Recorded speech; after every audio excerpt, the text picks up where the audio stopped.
నమస్తే, welcome to Shri media. నేను మీ విష్ణుప్రియ.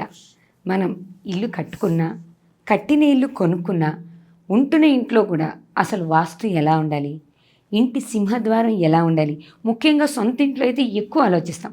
సింహద్వారాలు ఎలా ఉండాలి, దేవుడి గది ఎక్కడ ఉండాలి, దేవుడు ప్రతిమలు ఎటు ఉండాలి, ఇలా మనకి రకరకాల సందేహాలు ఉన్నాయి. ఈ అన్ని రకాల సందేహాల్లో కొన్నిటి వరకు మాత్రం ఈరోజు వాటి సమస్యలకి, ఆ సందేహాలకి పరిష్కారం చూపించడం కోసం వాస్తు ప్రముఖ సిద్ధాంతికి సంబంధించిన వాస్తు హరిగారు మనతో ఉన్నారు. వాస్తు పండితులు.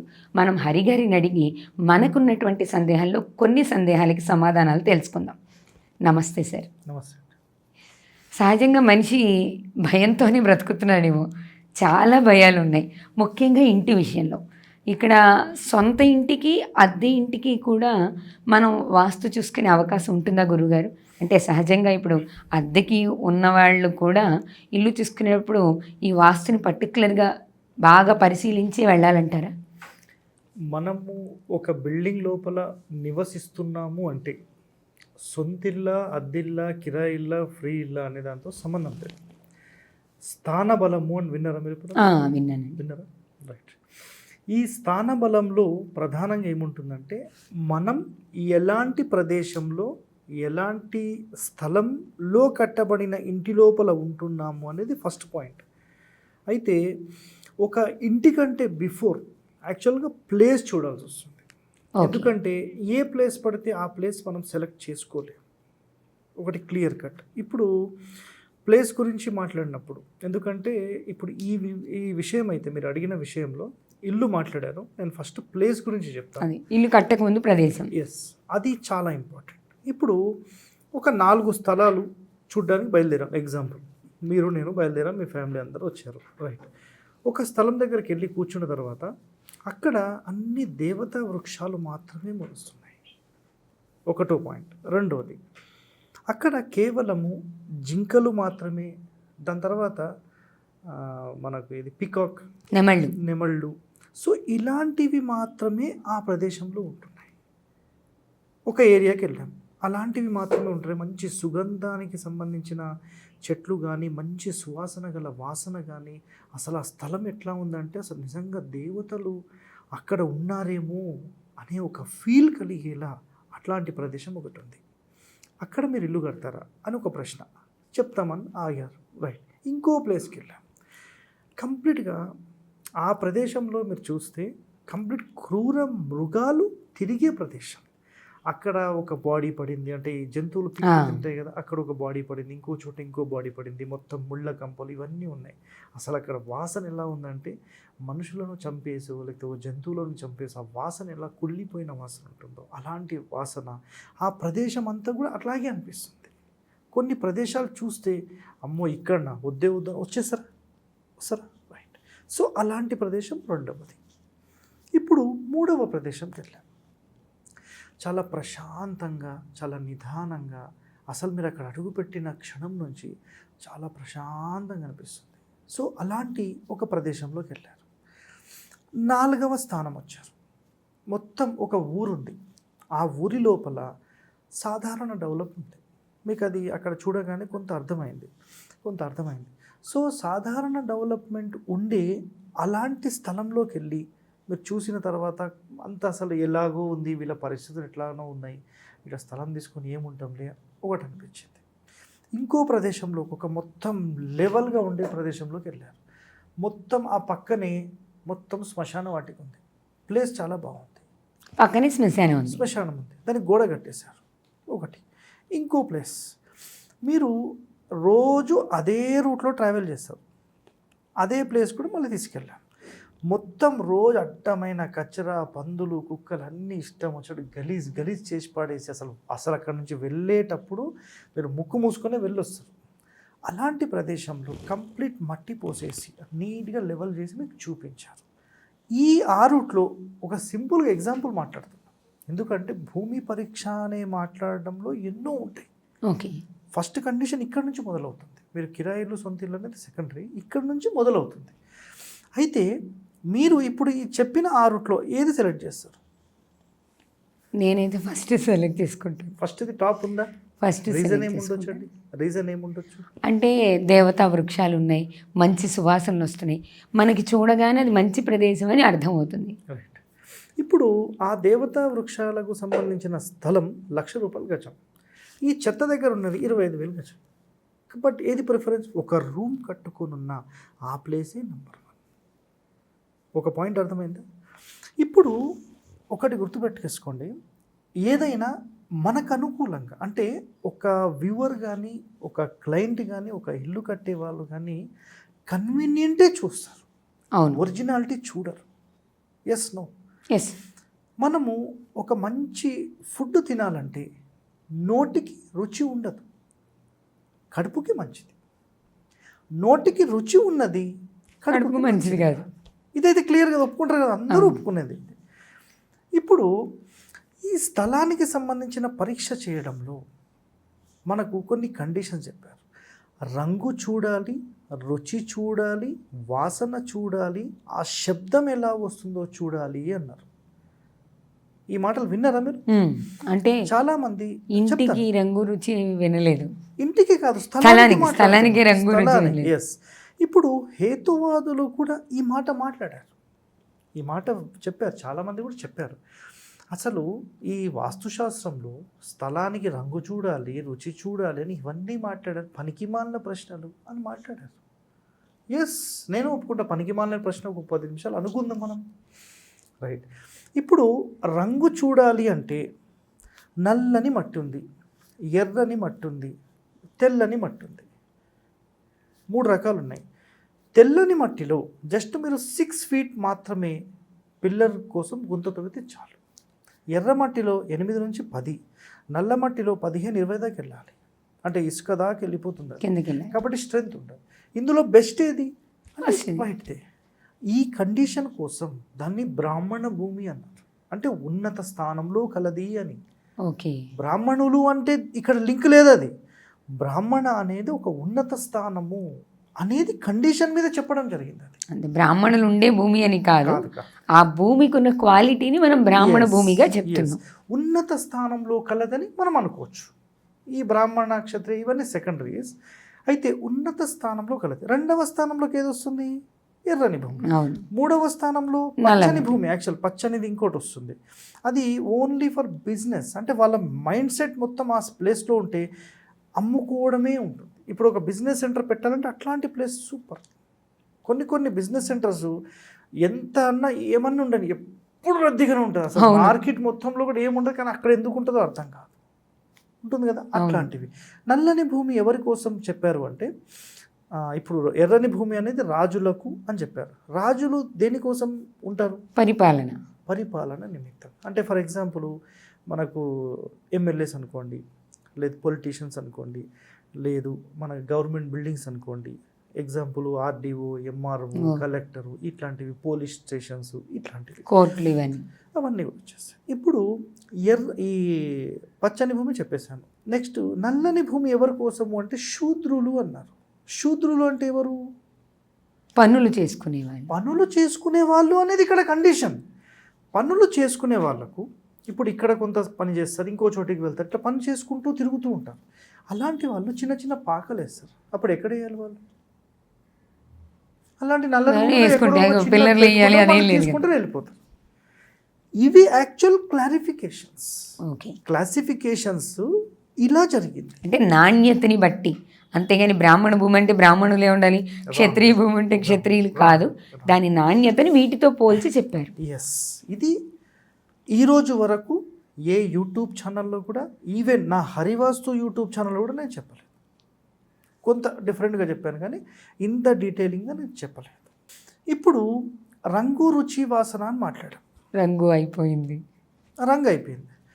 రుచి అంటే ఏ క్షణమైతే అసలు ఇలాంటి ఈ 5-6 రకాలు చూసామో, మొట్టమొదటి స్థానంలో ఉండే భూమి యొక్క రుచి ఎలా ఉండొచ్చు?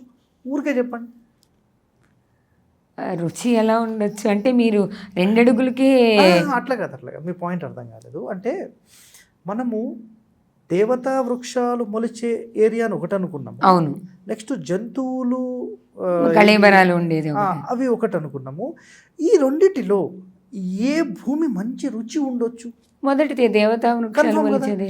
ఈ కారణం చేత వాళ్ళు ఏం చెప్పారంటే దేవతా వృక్షాలు మొలిచాయి అంటే దాని అంతరార్థం ఏంటిది అంటే అలాంటి భూమి చాలా పవిత్రమైనది, చాలా బాగుంది అనే ఒక కండిషన్ కోసం చెప్పారు. అది ఓకే. రుచి చూస్తే ఎట్లా అర్థమవుతుంది? ఎట్లా అర్థమవుతుంది? అట్లా కాదు. ఇప్పుడు ఎక్కడికో వెళ్ళి జస్ట్ ఇప్పుడు ఎగ్జాంపుల్ అండి, మీరు ఒక ప్రొఫెషనల్ దేంట్లో ఒక ఎగ్జాంపుల్, మీరు ఒక టీచర్ అనుకుందాం, ఓ భరతనాట్యంలో టీచర్ అనుకుందాం.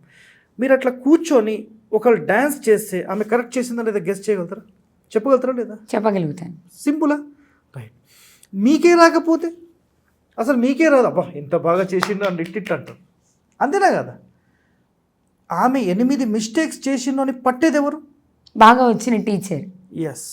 ఒక టీచర్ తప్పులు దొరలకుండా ఎలాగైతే ఒక పిల్లవాడికి ట్రైనింగ్ ఇస్తున్నారో అలాగే ఒక ఇంటి నిర్మాణం చేసే సందర్భంలో అసలు ఎలాంటి స్థలం ఎన్నుకోవాలనే దగ్గర నుంచి మొదలవుతుంది.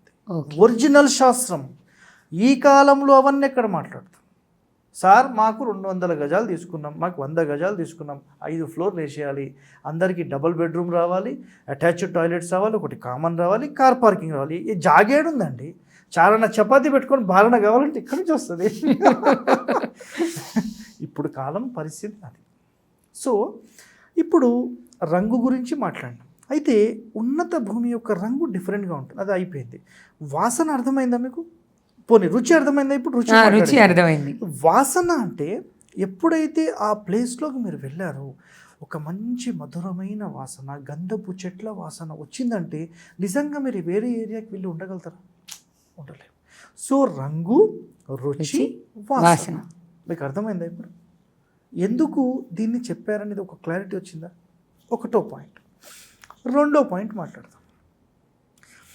ఒక నంబర్ 1, ఇప్పుడు మీరు ఈ భారతదేశంలోనే అసలు మీరు రోజుకు 1000 కోట్లు సంపాదిస్తారు. ఒక ఎగ్జాంపుల్ అనుకుందాం. మీరు ఒక వాస్తు ఎక్స్పర్ట్ని సంప్రదించినప్పుడు, సార్ నేను ఇట్లా ఇల్లు కట్టుకుందాము అన్నారు అనుకోండి, అతను ఎలాంటి భూమిని సెలెక్ట్ చేస్తాడు చెప్పండి? ఇప్పుడు మనం చెప్పుకున్న వాటిలో ఫస్ట్ భూమిని సెలెక్ట్ చేసి ఇస్తాడు. మరి ఈ కాలంలో ఆ నాలెడ్జ్ ఎవరికన్నా ఉందా? ఇప్పుడు నేనైనా ఇవన్నీ కూడా నాకు తెలుసు, కానీ ప్రాక్టికల్గా మా గురువులు వచ్చి నాకు నేర్పించింది అయితే ఇది కూడా కాదు.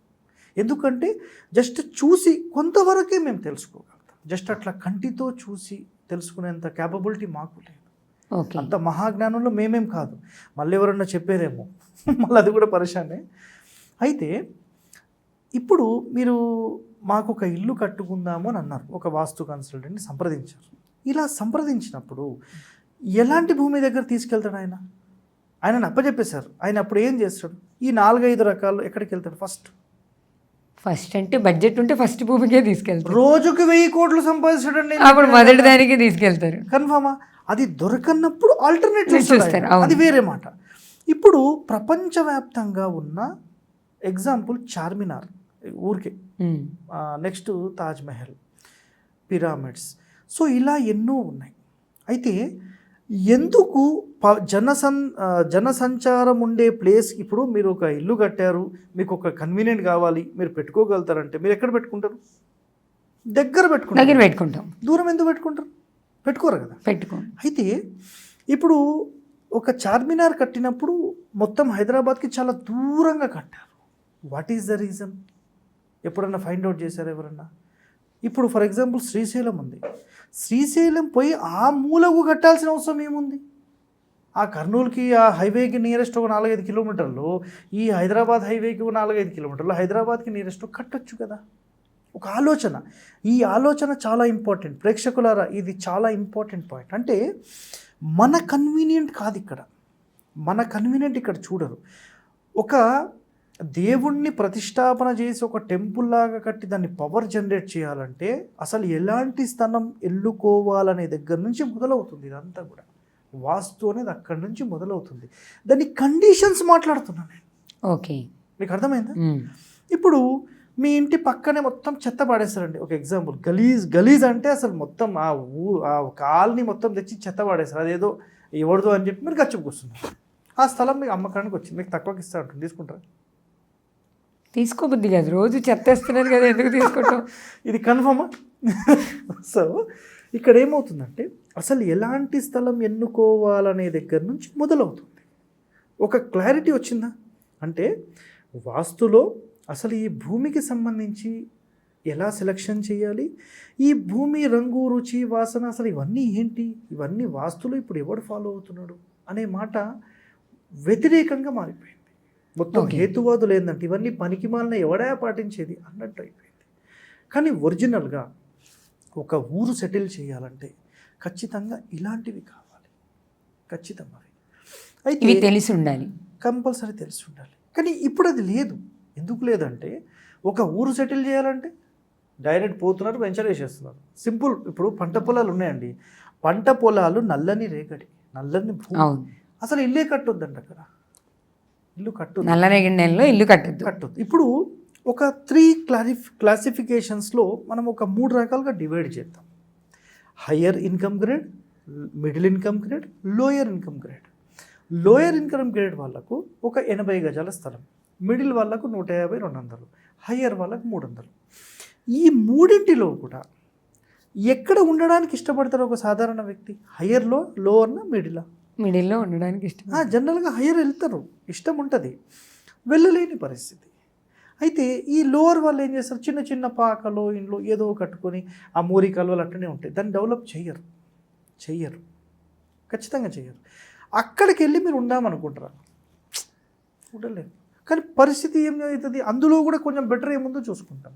అంటే ఉన్న దాంట్లో బెటర్ చూసుకోవడానికి వెళ్తాం, అంతేగాని దాని మించి చేయలేము.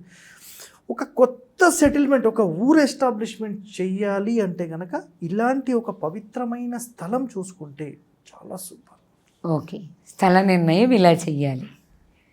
దాంట్లో మళ్ళీ ఆయాది గణితం ప్రకారం ఊరంతా సెటిల్ చేయాలి. ఓకే, ఊరంతా సెటిల్ చేయాలి. ప్రధానంగా అంటే ఇప్పుడు పాటించడం లేదు. ఒక పాయింట్ ఏంటంటే ఒక ఊరిలో మొట్టమొదటిగా టెంపుల్ కడతారు. అవును, టెంపుల్ ఊరి మొత్తానికి సెంటర్లో కట్టి ఆ సెంటర్ నుంచి ఆ టెంపుల్ యొక్క కొలతలను టోటల్ స్ప్రెడ్ చేసి ఆ కొలతల బేస్ ఆధారితంతో మొత్తం ఊరిని సెటిల్ చేసి దానిలో ప్లాట్స్ అన్నీ డివైడ్ చేస్తారు. ఓకే, ఇది యాక్చువల్ సిస్టమ్, మామూలుగా జరగాల్సింది. ఈ సిస్టమ్ ఎవ్వరికి కూడా తెలియదు. రోడ్డు పోటు వస్తే అది కూడా అమ్ముకుంటూ 20 లక్షలు వస్తాయి ఏషై అనేటోళ్ళు ఇప్పుడు. అందుకనే రోడ్డు పోట్లవి కొంచెం 2 లక్షలు తక్కువ బాబు నీకు ఇచ్చేస్తా, ఎట్లనో కొంత అమ్ముకుందామని చూస్తారు. కానీ ఆ రోడ్ వదిలేస్తే ఇద్దరికి ప్రాబ్లం ఉండదు కదా. కట్టిన ఇళ్ళ పరిస్థితి ఏంటి గురుగారు? ఇప్పుడు కట్టిన ఇల్లు మీరన్నట్టు ఇంత చూసే అవకాశం లేకపోయింది, అపార్ట్మెంట్ కల్చర్ వచ్చింది, ఒకళ్ళ ఎత్తి మీద ఒకళ్ళు ఉంటున్నాం, ఈ సాంప్రదాయం వచ్చేసింది కదా. ఇది అయిపోయిన తర్వాత మళ్ళీ అక్కడికి వెళ్దాం. అయితే ఇప్పుడు ఒక ఎగ్జాంపుల్లో అసలు ల్యాండ్ ఎలా సెలెక్షన్ చేయాలో అర్థమైంది. దీంట్లో ఏమైనా క్వశ్చన్స్ ఉన్నాయో అడగండి. ఇక ల్యాండ్ అంటే మీరు చాలా డీటెయిల్గా చెప్పేశారు కదా వ్యూవర్స్కి. మనం ఏది తీసుకోవాలి అనేది మనమే నిర్ణయించుకోవాలి, ఇలా చూసి తీసుకోవాలి. సరే, మరి మేము ఎలా తెలుసుకోవాలని ఎవరైనా ప్రశ్న వేశారు అనుకుందాం. మరి ఇప్పుడు మీరంటే చెప్పారు, కానీ చూడగానే ఎలా తెలుస్తుంది? ప్రతి చోటికి వెళ్ళలేం కదా. రైట్. ఇప్పుడు చాలామంది ఒక స్థలం కొనాలన్నా కూడా, ఒక పొలం కొనాలన్నా ఇక్కడ గత 30 సంవత్సరాలుగా ఏముండే అని అడుగుతారు. ఎప్పుడన్నా విన్నారా మీరు?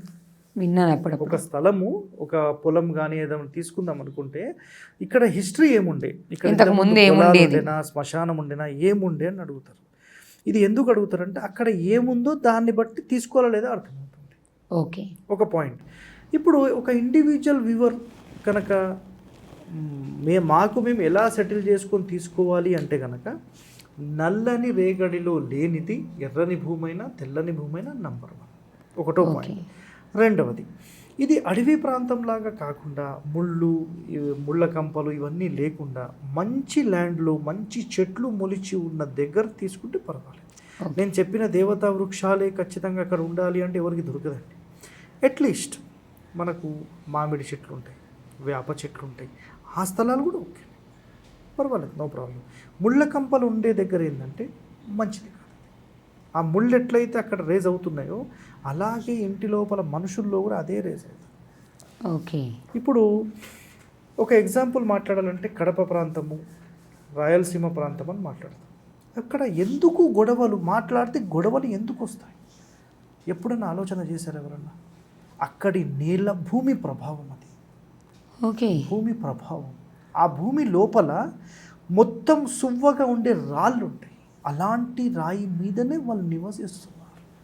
కాబట్టి మాట్లాడితే ఏదో అన్నాడు నాకు అన్నట్టు కోపం వచ్చేస్తుంది అనమాట. అది సహజమైన అక్కడ నేచర్ లక్షణంలాగా అయిపోయింది అది.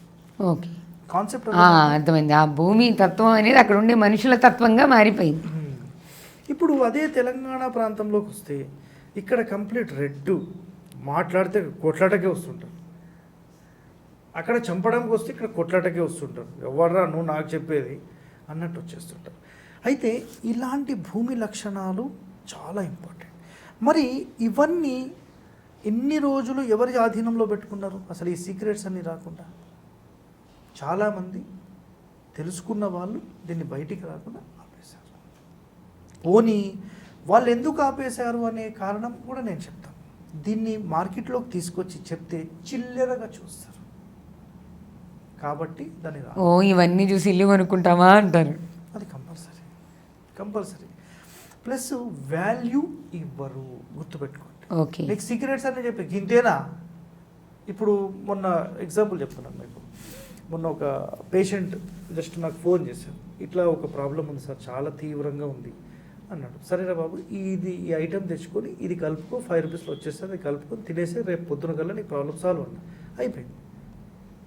గింత చిన్నదేనా? అయిపోయింది అన్నాడు. దానికి వాల్యూ లేకుండా చేసేసాడు.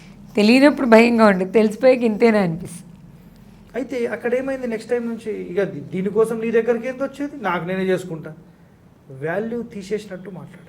అందుకనే ఎవరు చెప్పరండి, సీక్రెట్స్ చెప్పరు. దానికి విలువ అంటూ పెట్టాలి. ఆ విలువ లేనప్పుడు ఎట్లా? అది అందుకని చాలా విషయాలు కూడా రానివ్వరు అనమాట. ఓకే. వచ్చిన తర్వాత దాన్ని వాల్యూ లేకుండా దాన్ని పవిత్రంగా చూడాలండి. ఒక సీక్రెట్ చెప్పినప్పుడు దాన్ని పవిత్రంగా మన దగ్గర దాచిపెట్టుకొని అవసరం ఉండే వాళ్ళకు, అది ఎవరికైతే రిక్వైర్మెంట్ ఉందో వాళ్ళకు ఉపయోగించి సెటిల్ చేయాలి. ఓకే. ఓకేనా?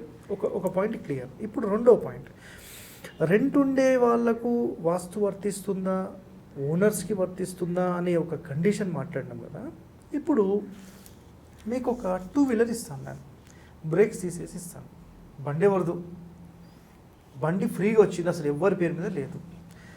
ఆ బండిని మీరు వెళ్తూ మీరని కాదు, ఎవరో ఒకరు వెళ్తూ ఓ దానికి గుద్దేశారు, యాక్సిడెంట్ అయింది, బండి డ్యామేజ్ అయింది, మనిషి కూడా డ్యామేజ్ అయింది. ఇప్పుడు ఇక్కడ ఓనర్కి ఏం సంబంధము, కొన్ని రెంటర్స్కి ఏం సంబంధము, నడిపిస్తున్నవాడికి ఏం సంబంధం? ఇప్పుడు ఎవరికి డ్యామేజ్ అయింది? నడిపిస్తున్న వాడికే డ్యామేజ్ అవుతుంది. రైట్. అతను రెంటర్ కాదు, ఓనర్ కాదు, అప్పుడు అతను డ్యామేజ్ కదా, అతనికే అవుతుంది. సరే, ఇక్కడ మీకు ఏమర్థమైంది? బండి ఎవరు నడిపిస్తారు, డ్యామేజ్ అయితే వాళ్ళకే ప్రాబ్లం.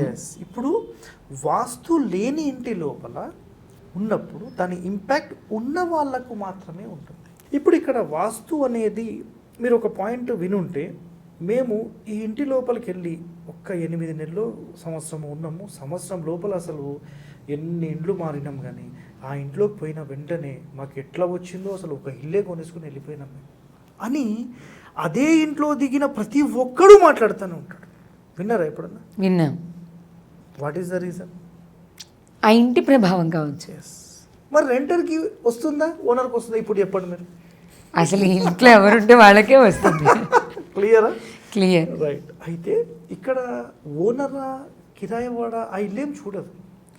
అది ఎవరికి మ్యాచ్ అయితే వాళ్ళకి బెనిఫిట్ ఇచ్చేస్తుంది, అది ఏదైనా కానీ. ఆ ఇంట్లో ఉన్న వాళ్ళకి దాంట్లో మంచి జరిగినా చెడు జరిగినా, నువ్వు అద్దింట్లో ఉన్నావా సొంత ఇంట్లో నువ్వు ఉంటే ఆ ఇంట్లో ఉన్న ప్రభావాలన్నీ ఉన్న వాళ్ళకే వర్తిస్తాయి. ఇంకోటి, ఉన్నవానికి ప్రభావం లేకుండా కూడా చేయొచ్చు. ఓకే. అది కూడా చేయొచ్చు. ఇప్పుడు మీరు మీ పిల్లవాడు ఇక్కడ ఉన్నారు ఎగ్జాంపుల్, ఈ పిల్లవాడిని కొట్టంగానే మీకు ఎందుకు కోపం వస్తుంది? వస్తుందా రాదా? వస్తుంది. రైట్. అదే పిల్లవాడు ఇంకొక పిల్లవాడు ఎవడో వాడిని కొడుతుంటే మీకు ఏమనిపిస్తుంది? ఎందుకు కొడుతుండు అని అనుకుంటారు, సైలెంట్ ఉంటారు.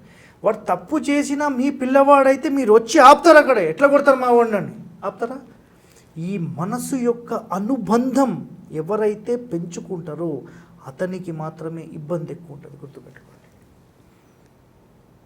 ఈ పిల్లవాడికి ఎప్పుడన్నా ఏదన్నా చిన్నగా ఏదన్నా సంఘటన జరిగిందంటే ముందు బాధపడే తల్లి, కరెక్టా?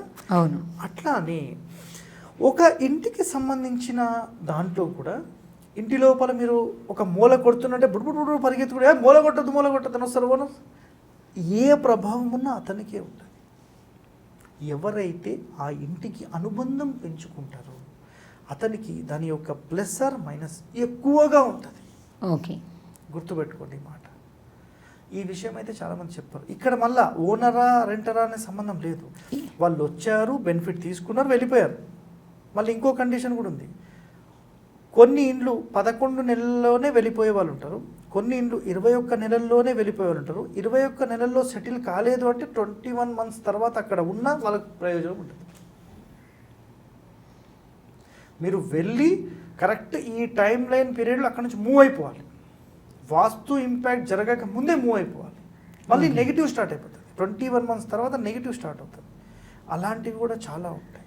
ఇవన్నీ జాగ్రత్తలు తీసుకోవాలి మనం. జాగ్రత్తలు తీసుకోలేదా ఇంకెవడేం చేయలేదు.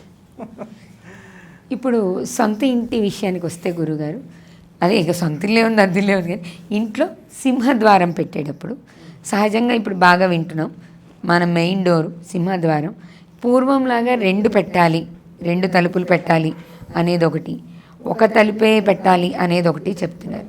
పూర్వం 2 తలుపులు ఉండేవి. ఇప్పుడు మనం మన కన్వీనియంట్ని బట్టి అపార్ట్మెంట్ కానీ ఇండిపెండెంట్ కానీ ఒకటి పెడుతున్నాం, అప్పుడు 2 తీసేసి. అసలు సింహద్వారానికి 2 తలుపులు ఉండాలా, ఒక తలుపు ఉండాలా? ఉండాలా, 2 రెక్కలు ఉండాలా, ఒకటే డోర్ ఉండాలా? మీ ప్రకారం మీరు ఒకటి ఉండాలనుకుంటున్నారా, 2? తెలియదు కదండి మాకు, నా వ్యూవర్స్కి, అందుకోసమే మిమ్మల్ని అడుగుతున్నాం. సరే, జనరల్గా 2 తలుపులు ఎవరు పెడతారంటే హయ్యర్ క్యాడర్స్, అంటే ఉన్నత స్థానంలో ఉండే వాళ్ళ దగ్గర డబ్బులు ఎక్కువ ఉంటాయి కాబట్టి దాన్ని పెట్టుకుంటారు. మీకు అందుకని ఎట్లాంటి పెద్ద పెద్ద ఇండ్లలోకి వెళ్తే ఖచ్చితంగా 2 డోర్ సిస్టమే ఉంటుంది. దాని కండిషన్ చెప్తాను నేను. అయితే ఎవరైతే లో బడ్జెట్లో ఇండ్లు కట్టుకుంటారో అలాంటి వాళ్ళ కోసం మాత్రమే ఈ సింగిల్ డోర్ సిస్టమ్. ఓకే, ఇంకా మిగతా వాళ్ళ కోసం కాదు. ఇది 2వ పాయింట్. ఇప్పుడు అసలు 1 పెట్టాలా 2 పెట్టాలా అనే ఒక ప్రశ్న వస్తే మన కంటికి ఎన్ని రెప్పలు? 2. రైట్. ఇప్పుడు ఒక సింపుల్ మాట చెప్తాను. మనకు ఒక పని చేసుకుంటూ వెళ్తున్నాం, కంటిన్యూగా చేసుకుంటూ వెళ్తున్నాం. ఒక తలుపు మూసుకుపోయింది, ఒకే తలుపు ఉంది అంటే మీరు ఒకే వేలో వెళ్తున్నారు, అసలు వేరే వేనే తెలియదు మీకు. ఒక తలుపు మూసుకుపోయింది, మీ పరిస్థితి ఏంటి? నెక్స్ట్ దారి లేదు, కరెక్టా? ఇప్పుడు ఈ సింహద్వారంలో ఏం జరుగుతుందంటే ఒక ఇంటికి సంబంధించిన 2 తలుపులు మనం పెట్టినప్పుడు ఒక తలుపు మూసుకుపోయినా ఇంకొక తలుపు తెరిచే ఉంటుంది. అంటే అవకాశాలు ఎప్పటికీ తగ్గవు, ఒకటి లేకపోతే ఇంకోటి వస్తుంది అనేది ఒక పాయింట్. ఓకే, చాలా సీక్రెట్ పాయింట్ ఇది. యాక్చువల్గా మీకు ఎక్కడ విని ఉండరు కూడా ఈ పాయింట్. సో ఇది చాలా ఇంపార్టెంట్ పాయింట్. 100% నేను రికమెండ్ చేసేది అయితే 2 పీసెస్, 2 రెక్కలు నేను 100% చేస్తాను. దీనితో పాటుగా 3rd ఐ పెట్టేస్తాను నేను. 3rd I విన్నరా? ఒక ద్వారానికి పై భాగంలో ఒక వెంటిలేటర్ మోడల్లో ఓపెన్ చేస్తాను. ఓకే, ఓపెన్ చేస్తాను. పాత ఇండ్లలోనే గమనించవచ్చు. అవును, నేను చెప్పే ఏ సిస్టమ్ అయినా ఓల్డెన్ సిస్టంలో మాత్రమే, ఏన్షియంట్ సిస్టమ్నే నేను తీసుకొని వస్తాను. నేను చెప్పే వాస్తు అంతా కూడా ఇప్పుడు ప్రజెంట్గా పురాతన వాస్తు మాత్రమే ఉంటుంది. ఆధునిక వాస్తు అని సొంత కవిత్వాలు, సొంత ప్రయోగాలు చేసినవన్నీ తీసుకొచ్చి మార్కెట్లో అప్పచెప్తున్నాను. నా దగ్గర అది ఉంటుంది. కేవలం పూర్వీకులు ఏ నియమాలైతే పాటించారో అలాంటి నియమాలను తీసుకుని వచ్చి ప్రజలకు అందిస్తున్నాను. ఇది నా సిస్టమ్. మరి నేనేమన్నా 100కి 100% అన్నీ తెలిసేసుకున్నానా అంటే నేను ఇంతవరకు నేర్చుకుందే 1% అని ఓపెన్గా చెప్తున్నాను. 1% ఆఫ్ ఒరిజినల్ వాస్తవం, 1%. మరి 1% నేనే ఇన్ని చెప్పుంటే మరి ఒక 100% నేర్చుకున్నామని సమాజంలో తిరిగే వాళ్ళు ఉన్నారు. మళ్ళీ వాళ్ళు ఎంత చెప్పాలి అనేది వ్యూవర్సే క్యాలిక్యులేట్ చేసుకోవాలి. ఇందాక మీరు 3వది పెడతాను అన్నారు, అది ఎక్కడ గురువుగారు? 2 ద్వారాలు పైన ఎక్కడ పెడతారు? కొంచెం క్వశ్చన్ వచ్చేసిందా? అది ఎక్కడ పెడతారు చెప్పండి. సరే, ఒక ప్రధాన ద్వారానికి పై భాగంలో ఓపెనింగ్ పెడతారు. ఓకే, దీనిని 3వ కన్ను అంటారు. పంచభూతాలు కూడా మనం మాట్లాడతాం, అది కూడా వస్తుంది. ఈ మూడవ కన్ను ఎందుకు పెడతామంటే ఒక రెక్క మూసుకుపోతే ఇంకొక రెక్క అటు ఇటు తెరుచుకోవడానికి తెరుచుకోవడానికి, అంటే ఒక ఆప్షన్ మూసుకుపోయినా ఇంకో ఆప్షన్ ఉండాలి అని. రెండు మూసుకుపోతే మూడవ కన్ను ఉంటుంది, ఎప్పటికీ బ్రేక్ కానివ్వదు అనేది కండిషన్. ఆ ఇంట్లో వాళ్ళకు ఎప్పుడూ రేజింగ్లోనే ఉంటుంది, ఇంకా డౌన్ ఫాల్ అయ్యే కండిషన్స్ ఉంటుంది. అది యాక్చువల్ పాయింట్. ఓకే. అందుకని పాత ఇండ్లు, మీరు ఎప్పుడైనా ఈ మండువా ఇండ్లు అని పాత ఇండ్లు మండువాలో గిల్లితో ఉన్న ఇల్లు ఆ డోర్కి పైన ఓపెనింగ్ కనబడుతుంది, చిన్నగా ఉంటుంది, అది కంప్లీట్గా ఓపెన్గానే ఉంటుంది. కొంతమందికి అయితే సన్నగా గ్రిల్స్ పెడుతుంటారు, కొంతమంది గ్రిల్స్ పెడుతుంటారు, గ్లాస్ పెడుతుంటారు, అంటే కానీ ఓపెనే ఉంటుంది. ఈ మధ్య ఏంటంటే ఆ పక్షులు వస్తున్నాయండి, బల్లులు వస్తున్నాయండి, ఈ బల్లులతో పంచాయతీ, పురుగులు వస్తున్నాయండి, మేము బంద్ చేస్తాం, ఇది ఒకటి అనమాట. కాబట్టి ఈ ఎయిర్ సర్క్యులేషన్ని రానివ్వకుండా బ్లాక్ చేస్తారు. ప్రధాన ద్వారం ఎప్పుడు ఓపెన్ ఉండాలి, ఉదయం 5 నుంచి నైట్ మినిమం 9 వరకు ఓపెనే ఉండాలి, అట్లీస్ట్ 6-7 ప్రధాన ద్వారం ఓపెనే ఉండాలి, ఓపెన్ ఉండాలి. అలా ట్రావెలింగ్ అనేది కంటిన్యూ జరగాలి. ఓకే, చాలా ఇంపార్టెంట్. 6 తర్వాత ఎప్పుడైతే అస్తమయం అవుతుందో దాని తర్వాత ఇక పని చేసేసుకోవచ్చు సంబంధం. ఉదయం పొద్దున్న ఎవరైతే తలుపు తీస్తారో లక్ష్మీదేవి వాళ్ళ ఇంట్లో ఉన్నట్టే. సింపుల్ అనుకోండి, నాకు చాలా సింపుల్ అనుకోండి. లక్ష్మీదేవి ఉండడము అంటే మేము కోట్లు సంపాదిస్తున్నాం, మేము 10 గంటలకు లేస్తాము అనేవాళ్ళు ఉన్నారు. మళ్ళీ అట్లా కాదు, ప్రశాంతవంతంగా మన లైఫ్ ఎవరికి తొందరగా సాగుతుంది అంటే వీళ్ళకి, ఒక నాలెడ్జ్ బేస్ వాళ్ళు మాత్రమే వీళ్ళు. ఓకే. వెస్ట్రన్ కల్చర్ వచ్చేసి మొత్తం నాశనం పడుతుంది, మన దేశ ప్రజలందరూ నాశనం పడుతున్నారు. ఇక అమ్మాయిలు అనుకోండి, అబ్బాయిలు అనుకోండి, పెద్దవాళ్ళు అనుకోండి, ఎవరైనా కానీ. ప్రపంచ దేశాలు మన భారతీయ సంస్కృతిని ఫాలో అవుదామని స్టార్ట్ చేసి ట్రయల్ చేస్తూనే ఉన్నారు, వాళ్ళు ట్రై చేస్తూనే ఉన్నారు. మన వాళ్ళు ఉల్టా, మనం మళ్ళీ రివర్స్లో చేస్తాం. అది ఉందన్నమాట పరిస్థితి. ఈ సింహద్వారం ఓకే గురుగారు.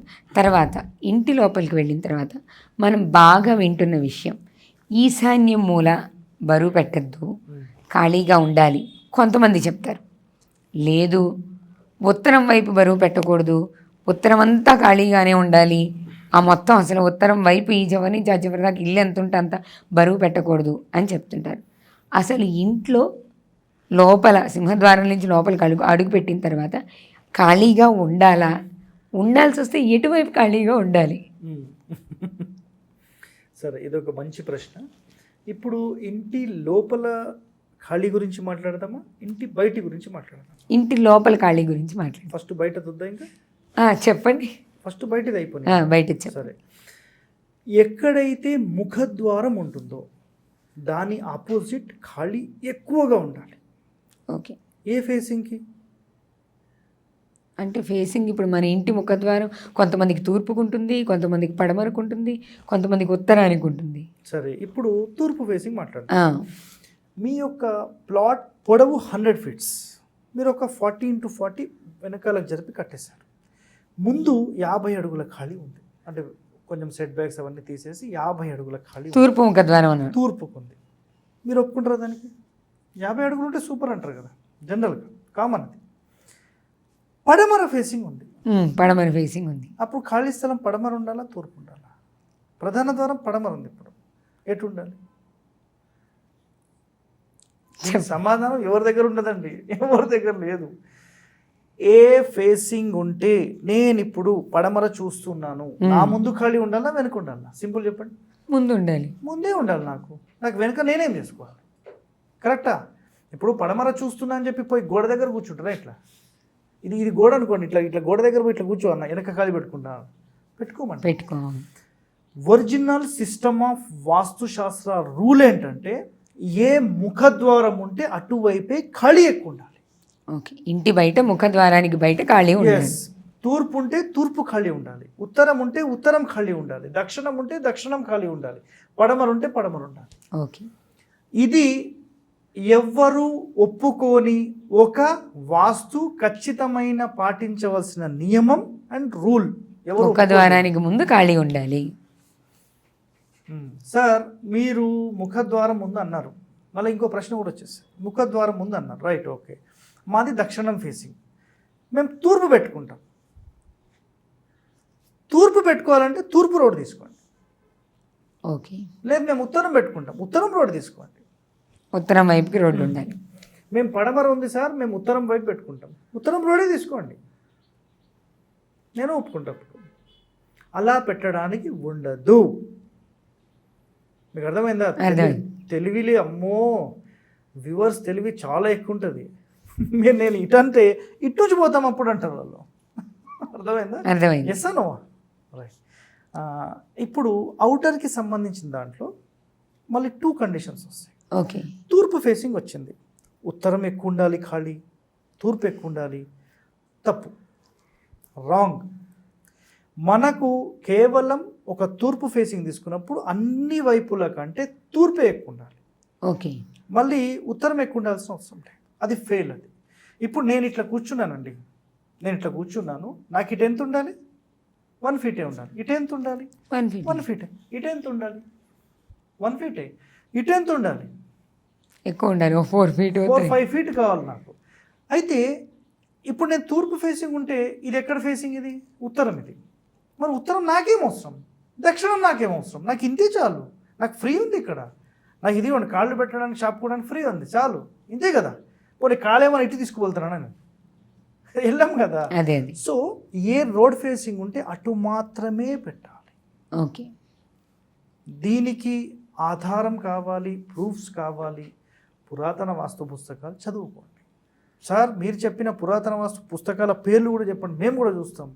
సమరాంగణ సూత్రధారం చదవండి, మయ మతం చదవండి, మనసారా చదవండి, స్థాపత్య వేదం చదవండి, ప్రణవ వేదంలోని ఒక భాగం అన్నమాట, అది కూడా చదవండి. మనుష్యాలయ చంద్రిక చదవండి, వాస్తు విద్య చదవండి. ఈ పుస్తకాలన్నీ నేను చెప్తున్నాను, మీరు కొత్తగా చూస్తున్నారు. ఈ పుస్తకాల పేర్లే సమాజంలో ఎవరికీ తెలియదు. ఒరిజినల్ శాస్త్రాలు ఇవి. మీరు విన్నారా అసలు ఈ పేర్లన్నా? కొన్ని విన్నాను సార్, 2-3 విన్నాను. విన్నారా? ఏమో 2-3 విన్నాను. ఈ పుస్తకాలు సాధారణంగా అందుబాటులో కూడా లేవు, చాలా కష్టం అన్నమాట అందుబాటులో. అందులో ఒక స్థాపత్య వేదం పుస్తకం కాస్ట్ ఎంత ఉండొచ్చండి? తెలియదండి. అందాజా ఊరికి ఎంత ఉండొచ్చు? ప్రణవ వేదంలో భాగం అని చెప్పారు కాబట్టి కొంచెం ఎక్కువే ఉంటుంది. అందాజా చెప్పండి, ఎంత ఉండొచ్చు? ఏమో అప్రాక్సిమేట్లీ, ఊరికి అప్రాక్సిమేట్లీ. వేదానికి సంబంధించింది కాబట్టి ఒక 3-4 వేలు ఉంటుందేమో. ఓకే, నేను ₹1,00,000 ఇస్తాను. 4,48,000 Amazon.comలో అవైలబుల్ ఉంది. ఎవరైనా కావాలంటే కూడా పర్చేస్ చేసుకోవచ్చు. స్థాపత్య వేదం అంటే మీరు అర్థం చేసుకోండి, ఒక వాస్తు నేర్చుకొని ఒక ప్రొఫెషనల్ అవ్వాలంటే అదొక గ్రంథం అనుకోండి, ఒక వాస్తుకి సంబంధించిన గ్రంథం. మళ్ళీ ఇంకో పాయింట్, పుస్తకం మేము తెచ్చేసుకుంటాం, మేము అన్నీ నేర్చుకుంటాం, రాదు. అట్లెట్లా వస్తుంది? మీకు వంటల పుస్తకాలు ఇచ్చి, మీకు వంటనే రాదు, వంట పుస్తకాలు ఇచ్చి మీరు చేయమని చేస్తారా? మీరు వస్తుందా? పక్కన ఉండి నేర్పించి ఎప్పుడు ఎలా చెయ్యాలి, ఎలా కట్ చేయాలి, పురుగులను ఎలా సెలెక్ట్ చేయాలి, ఎలా తీసేసేయాలి, మంచిదాన్ని ఎలా డివైడ్ చేయాలి, ఉప్పు కారం ఎట్లా కలపాలి, కారమే కలపాలన్నా ఉప్పే కలపాలన్నా ఆయిల్ ఎంత వేయాలి, ఎంత హీట్లో మనం పోపులే వేయాలి, ఇవన్నీ ప్రాక్టికల్ నాలెడ్జ్. ఇవన్నీ అవును, ప్రాక్టికల్గా గురువు దగ్గర నుంచి నేర్చుకొని దాని తర్వాత ఇంప్లిమెంటేషన్ మొదలు పెడితే ఈ ప్రాక్టీస్లో మీరు తెలుసుకుంటూ వెళ్తారు. పుస్తకాలు చూసి మాత్రమే నేర్చుకుంటా అంటే పుస్తకాలు ఇస్తాను, డాక్టర్ అవ్వండి చూద్దాం, ఆ గుండె ఆపరేషన్ చేయండి చూద్దాం, ఎవరు చేస్తారు? ప్రాక్టీస్ చేసి చేసి ఒక 5 సంవత్సరాల తర్వాత అతనికి అప్పచెప్తారు. ఎస్సా నువ్వు అండి. అవును. ఆ 5 సంవత్సరాల తర్వాత ఆయన వెళ్ళినా చేయడు, పక్కన ముందు చూసుకుంటాడు, బాబు ముందు ఇది ఒక్కటి కట్ చేయి ఈ బ్లేడ్తో అంటాడు. సార్ నాకు ధైర్యం వచ్చింది సార్, జర కట్ చేసిన. అట్లా అట్లా అట్లా ప్రాక్టీస్. అందుకనే డాక్టర్ ప్రాక్టీస్ అంటాడు ఆయన, వాస్తు ప్రాక్టీసర్ని నేను, అంతే. Okay. Doctor practice, advocate lawyer practice చేస్తున్నా, ప్రాక్టీస్, ప్రొఫెషనల్ కాదు ఆయన. ప్రాక్టీస్ అంటే ఇప్పుడు ఏ లాయర్ దగ్గరికి, ఏ డాక్టర్ దగ్గరికి మీరు వెళ్ళి ఈ ప్రాబ్లం దేనివల్ల వస్తుందంటే ఏమోనండి ఒకసారి మీరు రిపోర్ట్స్ తీసుకున్నట్టు చూద్దామంటాడు. ఎస్ అనో అండి. ఎవరు ప్రొఫెషనల్స్ ఉండరు. ఈ వాస్తు అనేది ఒక మహాసముద్రం. ఈ మహాసముద్రంలో నేను మీకు గతంలో చెప్పాను 1% మాత్రమే నేను నేర్చుకున్నాను. దీన్ని నేను ఓపెన్గా ఒప్పుకుంటున్నా. ఎవరైనా ఒప్పుకుంటారండి? విన్నారా మీరు ఎవరన్నా? నాకు మొత్తం వస్తుంది వాస్తు, దబాయించి మాట్లాడతారు, అహంకారంతో మాట్లాడే వాళ్ళు ఉంటారండి. అది రాంగ్. అది ఎవరికి రాదండి. మనకు ప్రజలకు ఎంత కావాలో అంతవరకు నేను నేర్చుకున్నాను, నేను ఇంప్లిమెంట్ చేయగలుగుతాను. ఓకే. ప్రాక్టీస్ కూడా నాకు ఉంది. ప్రాక్టికల్గా కూడా నేను 5-6 సంవత్సరాల నుంచి ఇదే ఫీల్డ్లో ఉన్నా కాబట్టి ప్రాక్టికల్ కూడా నాకు తెలుసు. నా దగ్గరనే శిష్యులు ఉన్నారు నేర్చుకోవడానికి. నేను నేర్చుకొని వచ్చేసాను, దాని తర్వాత నా దగ్గర ఇప్పుడు ఉన్నారు, వాళ్ళందరూ ప్రాక్టీస్ చేస్తూ ఉన్నారు అనమాట. నేను ప్రాక్టీషనర్నే అని చెప్పాను, నేనేం గురువుని అని చెప్పలేదు, ప్రాక్టీసే నడుస్తూ ఉంటుంది అన్నమాట. సో ఈ విధంగా ఒక్కొక్క సిస్టంలో మనకు అన్నీ అర్థమవుతూనే వెళ్ళాలి. ఇప్పుడు ఇంటి లోపల ఖాళీ ఎక్కడ ఉండాలి అనేది మీ ప్రశ్న. అవును, ఎక్కడైనా ఉండొచ్చు. ఒకటో పాయింట్. రెండో కండిషన్లోకి వెళ్తే ఖచ్చితంగా బ్రహ్మస్థానంలో ఖాళీ ఉండాలి. రెండో పాయింట్, బ్రహ్మసూత్రం ఖాళీ ఉండాలి, సోమసూత్రం ఖాళీ ఉండాలి, యోని సూత్రం ఖాళీ ఉండాలి, కర్ణసూత్రం ఖాళీ ఉండాలి, నాగసూత్రం ఖాళీ ఉండాలి, ఇంకా శూల సూత్రం ఖాళీ ఉండాలి. పేర్లు విన్నారు ఎప్పుడన్నా? విన్నారా? కొంచెం. ఇవి అసలు ఎక్కడ ఉండవండి. బ్రహ్మసూత్రం విన్నారు, సోమసూత్రం విన్నారు, మిగతా వినరు. అయితే అవి టెంపుల్కి సంబంధించినవి, అది లింగానికి సంబంధించి మాట్లాడతారు, కానీ ఇక్కడ అవి కాదనమాట.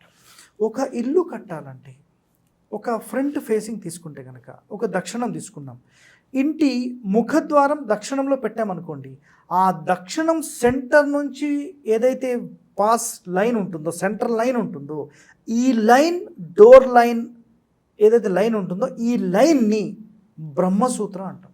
అది ఏ ముఖ ద్వారం ఉన్నా కూడా, ఎనీ ఫేసింగ్, ఈస్ట్ అంటే వెస్ట్, మెయిన్ డోర్ ఎక్కడైతే పెడతామో ఆ మెయిన్ డోర్ యొక్క మిడ్ లైన్ బ్రహ్మసూత్ర అంటాము. ఓకే, బ్రహ్మసూత్ర. ఆల్టర్నేట్గా ఇప్పుడు తూర్పు పెట్టామనుకోండి, దీన్ని బ్రహ్మసూత్ర అంటాం. ఉత్తర దక్షిణాల సెంట్రల్ లైన్ని సోమసూత్ర అంటాం. ఓకే. ఇప్పుడు దక్షిణంలో ప్రధాన ద్వారం పెట్టామనుకోండి, దీన్ని బ్రహ్మసూత్ర అంటాం. ప్రధాన ద్వారానికి ఎదురుగుండా ఉన్నది బ్రహ్మసూత్ర. ఎస్.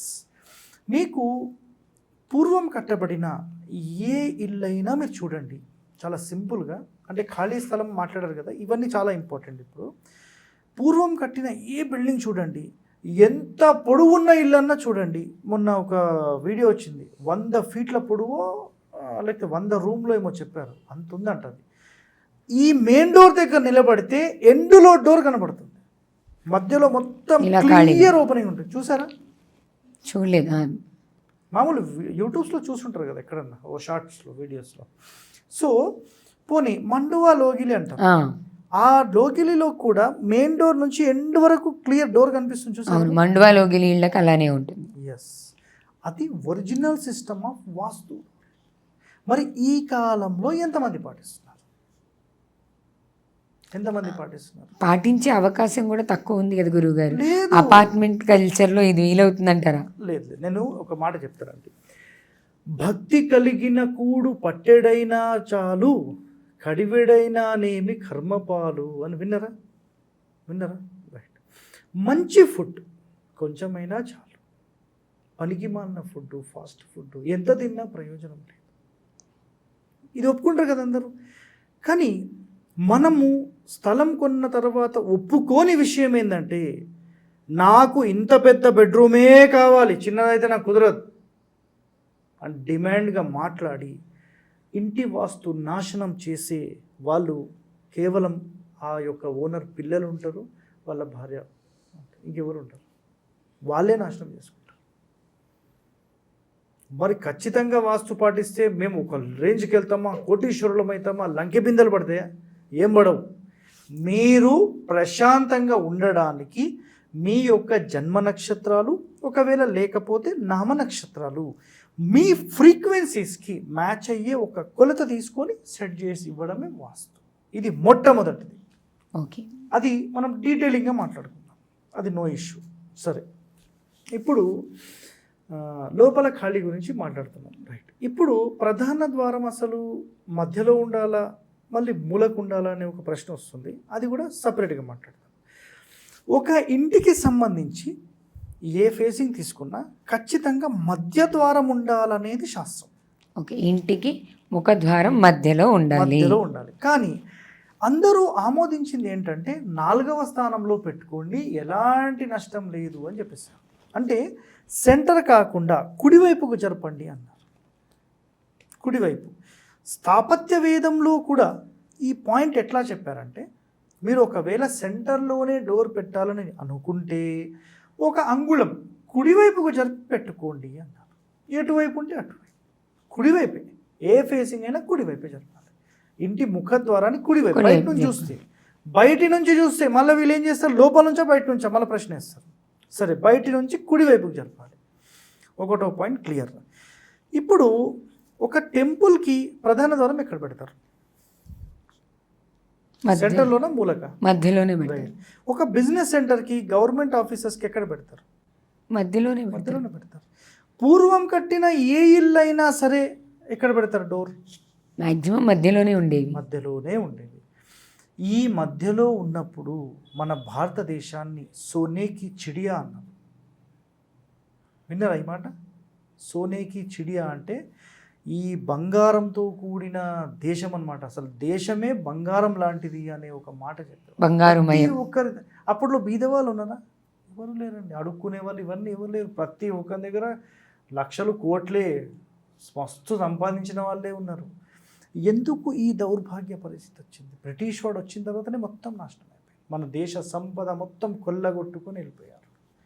మన భారతీయ మహర్షులు కొన్ని చెట్లతోనే ఒక బేస్ మెటల్, ఒక ఐరన్ ఏదో తీసుకొని దాన్ని ఉడికిస్తే మీకు డైరెక్ట్ బంగారం అయిపోతుంది.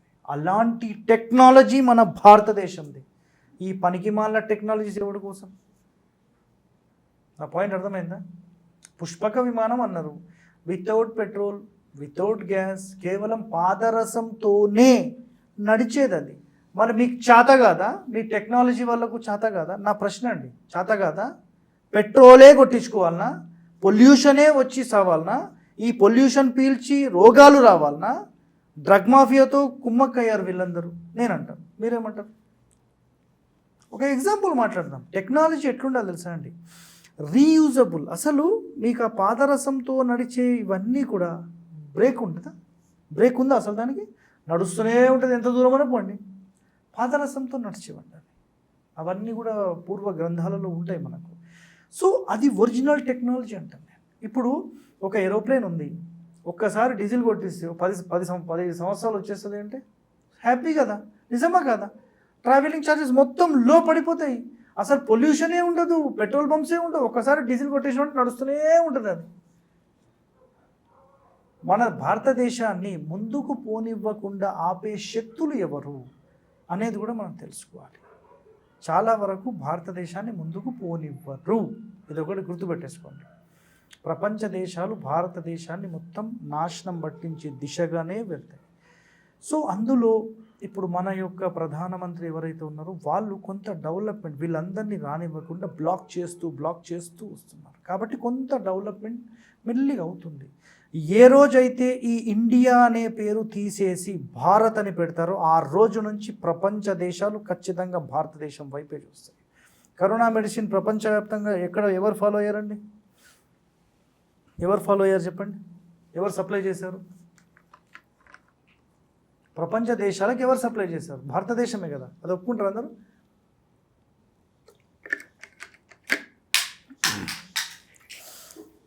ఇప్పుడు మనకి ప్రపంచ దేశాల వాళ్ళు మొత్తం కూడా మన భారతదేశాన్ని టార్గెట్ చేసి ముందుకు పోనివ్వరు. అందులో ఈ వాస్తు అనే మాట వచ్చినప్పుడు అసలు ప్రపంచ దేశాల వాళ్ళు పాటిస్తున్నారా? ఈ పనికి మాల ఈ దేశం వాళ్ళే పాటిస్తారు. మన దేశంలో పుట్టినోడే ఈ మాట మాట్లాడతాడు. వాడిని పళ్ళు రాలగొట్టాలా లేదా? నేను చెప్తాను, దాని సమాధానం చెప్తాను. ప్రపంచ దేశాలను శాసించే అమెరికా ప్రెసిడెంట్ ఉండే ఆ బిల్డింగ్ సౌత్ ఫేసింగ్, దక్షిణంలోనే ఖాళీ ఎక్కువ ఉంటుంది. ప్రపంచాన్ని శాసించే దక్షిణ సింహద్వారం అని నేను ఒక వీడియో చేశాను, హరివాస్తు ఛానల్లో చేశాను. దాని తర్వాత నుంచి చాలామంది ఛానల్ వాళ్ళు ఖచ్చితంగా దక్షిణం కూడా ఉండొచ్చు అని మొదలయ్యారు. దక్షిణం అన్నిటికంటే టాప్. ఇప్పుడు మనం మళ్ళీ ఆ ఇంటి దగ్గరకు వచ్చేస్తే, ఇప్పుడు ప్రపంచ దేశాన్ని అనుకున్నాం కదా, సెంటర్ డోర్ పెట్టారు వాళ్ళు. ఓకే, వాళ్ళు వాస్తు ఫాలో కానప్పుడు ఎందుకు పెట్టారు అనేది నాకు చెప్పండి. పోనీ సార్ వాళ్ళది వదిలేసేయండి, దుబాయ్ ఇంత డెవలప్మెంట్ అయింది, ఏం వాస్తు పాటిస్తున్నారు? ఒరిజినల్ స్థాపత్యవేద నియమాన్ని వాళ్ళు పాటిస్తున్నారు. ఎవరైనా దుబాయ్లో ఉంటే అక్కడ చుట్టుపక్కల ప్రాంతాల్లో ఉండే ఒక 50-100 వీడియోలు తెప్పించి చూసుకోండి, మీ కళ్ళతో మీరు చూసుకోండి, అప్పుడు మీరు నమ్ముతారు ఎందుకు దుబాయ్ డెవలప్మెంట్ అవుతుంది. టోటల్ మధ్య సూత్రాలు, మధ్య ద్వారాలే అక్కడ ఉండి ఆ సెంట్రల్ లైన్స్ ఓపెన్ చేసి వాళ్ళు నంబర్ 1లో ఉన్నారు. అంటే ఇప్పుడు ఇంటికి ముఖద్వారం సెంటర్లోనే ఉండాలి. ఎస్, మన భారతదేశ దరిద్రము కొంతమంది వచ్చి మూల ద్వారాలు తీసుకొచ్చి అందరినీ నాశనం పట్టించేసి ఉమ్మడి కుటుంబాలన్నీ సర్వనాశనం పట్టించేశారు. మూల ద్వారాలు ఎప్పుడైతే వస్తాయో అది అగ్నిద్వారం. ఈ అగ్నిద్వారం ఏం చేస్తుందంటే ఇంట్లో ఉన్న వాళ్ళందరినీ విడగొడతా ఉంటుంది. అలా విడిపోయి ఎవరికి వాళ్ళు పెళ్ళవంగానే మనం సపరేట్ కాపురం పెడదామండి, మనం వెళ్ళిపోదాం, ఇక్కడ ఉండొద్దు, వీళ్ళకి సేవ చేసుకుంటూ కూర్చుంటారా, మనం ఇద్దరం ఎక్కడికైనా వెళ్ళిపోదాం, మనం మంచి కొత్తిల్లు కొనుక్కుందాం, అయిపోయి కట్. మళ్ళీ వాళ్ళు మ్యారేజ్ చేసుకున్నారు, వాళ్ళకి పిల్లలు వచ్చారు, పెళ్లి చేశారు, వాళ్ళు కట్. ఇదే దరిద్రం ఉంటుంది. పూర్వ ఇండ్లు మీరు మండువా లోగిలు అన్నారు, ఆ ఇంటి లోపల ఎంతమంది మీకు పరిచయస్తులు ఉన్నారో వాళ్ళకి ఫోన్ చేసి, సార్ ఆ ఇంటి లోపల నుంచి బయటికి వెళ్ళిన వాళ్ళు ఎలా ఉన్నారు ఒక్కటే మాట చెప్తే అందరూ అక్కడికి వచ్చేస్తారు. అందరూ ఒక్క చోట ఒక్క మాట మీద ఉంటారు. అది పవర్ అంటే. ఇల్లు అంటే అలా ఉండాలండి, అందరినీ కలుపుకుంటూ పోతూ, అందరినీ ప్రేమగా చూసుకుంటూ, అందరూ మంచి బంధంతో ఉండాలండి. అది ఇల్లు అంటాను నేను. ఇప్పటికైనా నేను ఏదైతే ప్లాన్ డిజైన్ చేస్తానో ఈ అందరి జన్మ నక్షత్రాలకు మ్యాచ్ అయ్యి ఒకరికొకరు అనుబంధం పెరిగి ఉండి మంచి ప్రేమగా ఉండే విధంగా వీళ్ళందరినీ సెట్ చేయడానికి నా వంతు ప్రయత్నం. అందుకనే వాస్తు పురుష మండలి ఆధారిత ఇల్లు ఎవరైతే నిర్మిస్తారో ఆ ఇల్లు చాలా బాగుంటుంది. ఏం లంకె బిందెలు అయితే పడవు. నేను క్లియర్గా చెప్తున్నాను, లంకె బిందెలు ఏం పడవు. ఇక చాలామంది ఎక్స్పెక్టేషన్స్ ఏంటంటే మీరు చెప్పినట్టు ఇల్లు కడితే ఏమో కోటీశ్వరులం అవుతామా, అది కూడా అయిన వాళ్ళు ఉన్నారండి, ఉన్నారు. నక్షత్రాలు బట్టి లేదు, హైదరాబాద్లోనే ఉన్నారు. 1157 అనే ఆయాది నంబర్ 16 అంశాల బేస్ మీద ఒకరికి ఇస్తే ఉప్పల్ రాజమహల్ అని గూగుల్లో సెర్చ్ చేయండి, యూట్యూబ్లో సెర్చ్ చేయండి, ఉప్పల్ రాజమహల్ హరివాస్తు. వాళ్ళ డెవలప్మెంట్ ఒక రేంజ్కి వెళ్ళిపోయిందండి. ఒక టైంలో ఒక 30 లక్షలు 40 లక్షల కోసం వాళ్ళు లోన్ కోసం 6 నెలలు తిరిగారు, లోన్ అప్రూవల్ కాలేదు. కానీ ఏ రోజైతే మమ్మల్ని పిలిపించి ఆయాది గణితం తీసుకొని ఒక ప్లాన్ మాతోనే డిజైన్ చేయించుకొని మొదలు పెట్టారో క్షణం ఒక రేంజ్ వెళ్ళిపోయింది. అంత బాగుంటుంది. అలాంటి మాట విన్నప్పుడు చాలా సంతోషం అనిపిస్తుంది. ఎంత సంతోషం ఉంటుంది. వాళ్ళ నేమ్ అండ్ ఫేమ్స్ టోటల్ ఎలివేట్ అయినాయి, ఒక రేంజ్కి వెళ్ళిపోతున్నారు. అలా ఎంతో ఉన్నాయి. అంటే వాస్తు వాళ్ళకి తగిన వాస్తుతో నిర్మాణం చేసుకుంటే. కానీ నేను ఇచ్చిన వాస్తే పనిచేసిందని చెప్పాను. వాళ్ళ టైం అక్కడి నుంచి మంచి జరిగేది ఉంది. పిలిపించుకున్నారు, తీసుకున్నారు, వాళ్ళ టైంకి ఇది జోడించి రేంజ్ ముందుకు వెళ్ళిపోతుంది. ఇప్పుడు ప్రధాన ద్వారం నుంచి ఎండ్ వరకు క్లియర్ ఓపెనింగ్ ఒకటి మాట్లాడినాం, ఒకటో పాయింట్ క్లియర్. రెండో పాయింట్, మనం తూర్పు పడమర మాట్లాడినప్పుడు ఉత్తర దక్షిణాల సెంట్రల్ లైన్ కూడా ఓపెన్ ఉండాలన్న. దీని అంతరార్థం ఏంటిది అంటే ఒక ఇంటికి 4 ముఖద్వారాలు 4 ద్వారాలు ఎవరైతే పెడతారో అది అన్నిటికంటే టాప్ మోస్ట్ ర్యాంక్. దీనినే విజయ గృహం అంటారు. 4 ద్వారాలు ఉండాలి, 4 సెంటర్స్లో డోర్స్ ఉంటాయి. ఓకే, అన్నిటికంటే టాప్ మోస్ట్ ర్యాంక్. 4 ద్వారాల ఇల్లు హరివాస్తు అని సెట్ చేస్తే ఎన్నో వీడియోస్ ఉన్నాయి. ఎంతో మందికి అలా కట్టించారు, ఎంతో మందికి. కర్ణాటకలో ఒక ఆయనకు 2020లో కట్టించాము, ఇప్పటికి 4 సంవత్సరాలు అయింది. ఆయన మొన్న ఫోన్ చేశారు, సార్ ఈ డోర్లది ఏందో కానీ నాకు వచ్చి చాలామంది తలకాయ తింటుంది సార్, అసలు ఇక్కడ సెంటర్లో డోరే ఉండొద్దు, ఈశాన్యంలోనే ఉండాలి, తలకాయ తింటుంది సార్ నాకు అని ఫోన్ చేశాను. వాళ్ళకి ఏమైనా మైనస్ అయిందా అని నాకు డౌట్ వచ్చింది. అసలు మీ డెవలప్మెంట్ ఎలా ఉంది సార్ అని అడిగాను. సార్ ఆ ఇల్లు కట్టి ఈ రోజు వరకు 30 ఎకరాల స్థలం కొన్నాను, ఆల్మోస్ట్ ఒక 4-5 కోట్లు కూడా జమ చేసుకున్నాను. నేను ఒక డాక్టర్ వృత్తి చేసేవాడిని. మీరు ఏ టైంలో అయితే ఈ ప్లానింగ్ ఇచ్చారో ఆ టైంలో మీ ఫీజు కూడా నేను ఒక 5,000 బ్యాలెన్స్ ఉన్నాను, అప్పుడు కట్టలేని పరిస్థితులు ఉంటే తర్వాత ఇవ్వండి అన్నారు మీరు. సో అసలు ఒక రేంజ్కి వచ్చాను సార్ నేను అని చెప్పాను. మరి మీకెందుకండి బాధ, ఎవడేమన్నా చేసుకొని గచ్చు కూర్చోండి అని చెప్పిన. ఇప్పుడు వాస్తు ప్రకారం 4 ద్వారాలు ఉండాలి, 4 వైపులా 4 దిక్కులకి 4 ద్వారాలు స్ట్రైట్గా ఉండాలి. ఎస్, ఇక ఖాళీ అనేది గురించి రైట్. ఇప్పుడు నేను చెప్పిన ఈ పాయింట్లు అసలు ఖాళీ ఎక్కడ ఉండాలి మీరు చెప్పేసేయండి. ఇప్పుడు నేను చెప్పిన ఈ డోర్స్ క్యాలిక్యులేషన్లో ఖాళీ ఎక్కడ ఉండాలి? మూలలు ఖాళీ వస్తుంది కదా. నేను సెంటర్ గురించి మాట్లాడుతున్నా. ఇప్పుడు ఎక్కడ ఉండాలి? సెంటర్ ద్వారం పెడతాం కదా సార్, ఇంకా సెంటర్ డోర్ పెడితే ఖాళీ వచ్చేసింది కదా మొత్తం. ఈ 4 సెంటర్స్ ఖాళీ ఉండాలి అంటే మీకు కండిషన్ చెప్పాను, బ్రహ్మస్థానంలో ఖాళీ ఉండాలని చెప్పాను కదా. బ్రహ్మస్థానం అనేది ఖాళీ ఉండాలి. ఇది 100% రూల్. ఇది ఖాళీ ఉండి 4 మధ్య సూత్రాల నుంచి ఎనర్జీ ట్రావెలింగ్ కంటిన్యూ ఇంటి 4 సెంటర్స్కి తిరిగినప్పుడు, ట్రావెల్ అయినప్పుడు ఆటోమేటిక్గా ఆ ఇల్లు అనేది చాలా మంచి వైబ్రేషన్ జనరేట్ చేస్తుంది. ఓకే. అయితే ఈ 4 సెంటర్స్ ఖాళీ, ఒకటో పాయింట్. రెండో పాయింట్, ఈశాన్యం ఖాళీ ఉండాలనా, ఆగ్నేయం ఉండాలనా, నైరుతి ఉండాలనా, వాయువ్యం ఉండాలా అంటే 4 మూలలు ఖాళీగానే ఉండాలి. కేవలం ఈశాన్యం మాత్రమే ఖాళీ ఉండాలి, ఈశాన్యం నుంచి ఉత్తరం మొత్తం ఖాళీ ఉండాలి, ఈశాన్యం నుంచి తూర్పు వైపు మొత్తం ఖాళీ ఉండాలి అని చెప్పారు. ఒకవేళ నిజంగా అక్కడ బరువులు పెట్టొద్దు అని అనుకుంటే అసలు గోడలు ఎందుకు కడుతున్నారండి అని నేను అంట. మీరు చెప్పండి, గోడలు కడుతున్నారా లేదా? ఉత్తరం వైపు గోడ ఎందుకు కడుతున్నారు బరువు అయినప్పుడు? కరెక్టేనా? మరి ఎవరైతే ప్రశ్న వేస్తున్నారో వాళ్ళకి అదే క్వశ్చన్ అడగాలి. సరే, ఇప్పుడు మొన్న నేను రీసెంట్గా ఎక్కడికి వెళ్ళానంటే అనంతపురం వెళ్ళాను. అనంతపురంలో వాళ్ళు తూర్పు సెంటర్లో పూజ గది పెట్టుకున్నారు. పెట్టి ప్లాట్ఫామ్ కట్టుకున్నారు, ఒక చెక్కతో ప్లాట్ఫామ్ కట్టుకున్నారు. కట్టుకొని దాని మీద దేవుళ్ళ ఫోటోలు పెట్టారు.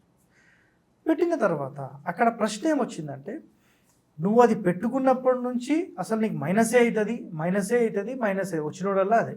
ఆయనకైతే ఏం లేదు, నార్మల్గానే ఉంది. ఈ మెంటల్ టెన్షన్ ఎందుకైనా తీసి మళ్ళీ కింద పెట్టేసి, ఆ చెక్క ముక్క తీసేసి మళ్ళీ కింద పెట్టేసి, దేవుళ్ళని కింద పెట్టేసి ఇట్లా గ్రౌండ్ మీద. రైట్, నేను పోయి అడిగాను, సార్ ఇక్కడ ఎందుకు ఇట్లా పెట్టారు, మరి పైన పెట్టుకోవచ్చు కదా అంటే, లేదు సార్ ఇంతకుముందు పెట్టిన నేను ప్లాట్ఫామ్ లాగా చేపించిన వుడ్తోని, కాకపోతే తూర్పు పోయి బరువు అవుతుందని చెప్పింది సార్, అందుకని తీసేసిన అన్నాడు. పక్కకి పిలిపించిన, కిచెన్లో ఈ ప్లాట్ఫామ్ వేశారు కదండి, మరి ఇది బరువు కాలేదా అన్నాను. కిచెన్ ప్లాట్ఫామ్ బరువే కదా, మరి అదెందుకు తీయలేదన్నా. లేదు సార్ అది ఆగ్నేయం వైపు కదా, ఈశాన్యం నుంచి ఆగ్నేయం ఉండొద్దు అన్నారు. మరి అది ఆగ్నేయం వైపు తూర్పు గోడకే ఉంది కదా. మీకు అర్థమైందప్ప? అర్థమైంది. ఇంటికి సంబంధించిన 4 మూలలు ఖాళీగానే ఉండాలి. అది ఏ మూలన్నా ఖాళీ.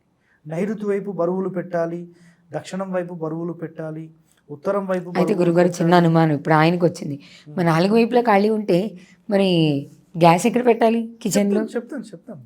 అయితే ఈ 4 మూలలు కూడా ఖచ్చితంగా ఖాళీ ఉండాలి. అయితే ఇప్పుడు మీరు చెప్పిన ప్రశ్నకు సమాధానం చెప్తాను. ఒక ఇంటికి సంబంధించి ఎగ్జాంపుల్ మాట్లాడదాం.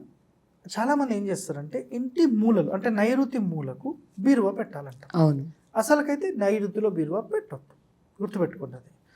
రైట్, ఇప్పుడు నైరుతిలో బీరువా పెట్టే బిఫోర్ ఒక పెద్ద దిమ్మె కట్టించండి, చాలా స్ట్రాంగ్గా ఉండాలి, మొత్తం సిమెంట్ ఇటుకలు చాలా బరువుగా పెట్టి దాని మీద బీరువా పెట్టండి, మీరు కోటీశ్వరులు అయిపోతారని మాట్లాడతారు. ఎస్ నోవా? ఇది ఉందండి, సమాజంలో ఉంది. ఎన్నో వీడియోస్ పెట్టాను నేను, అది కూడా పెట్టాను.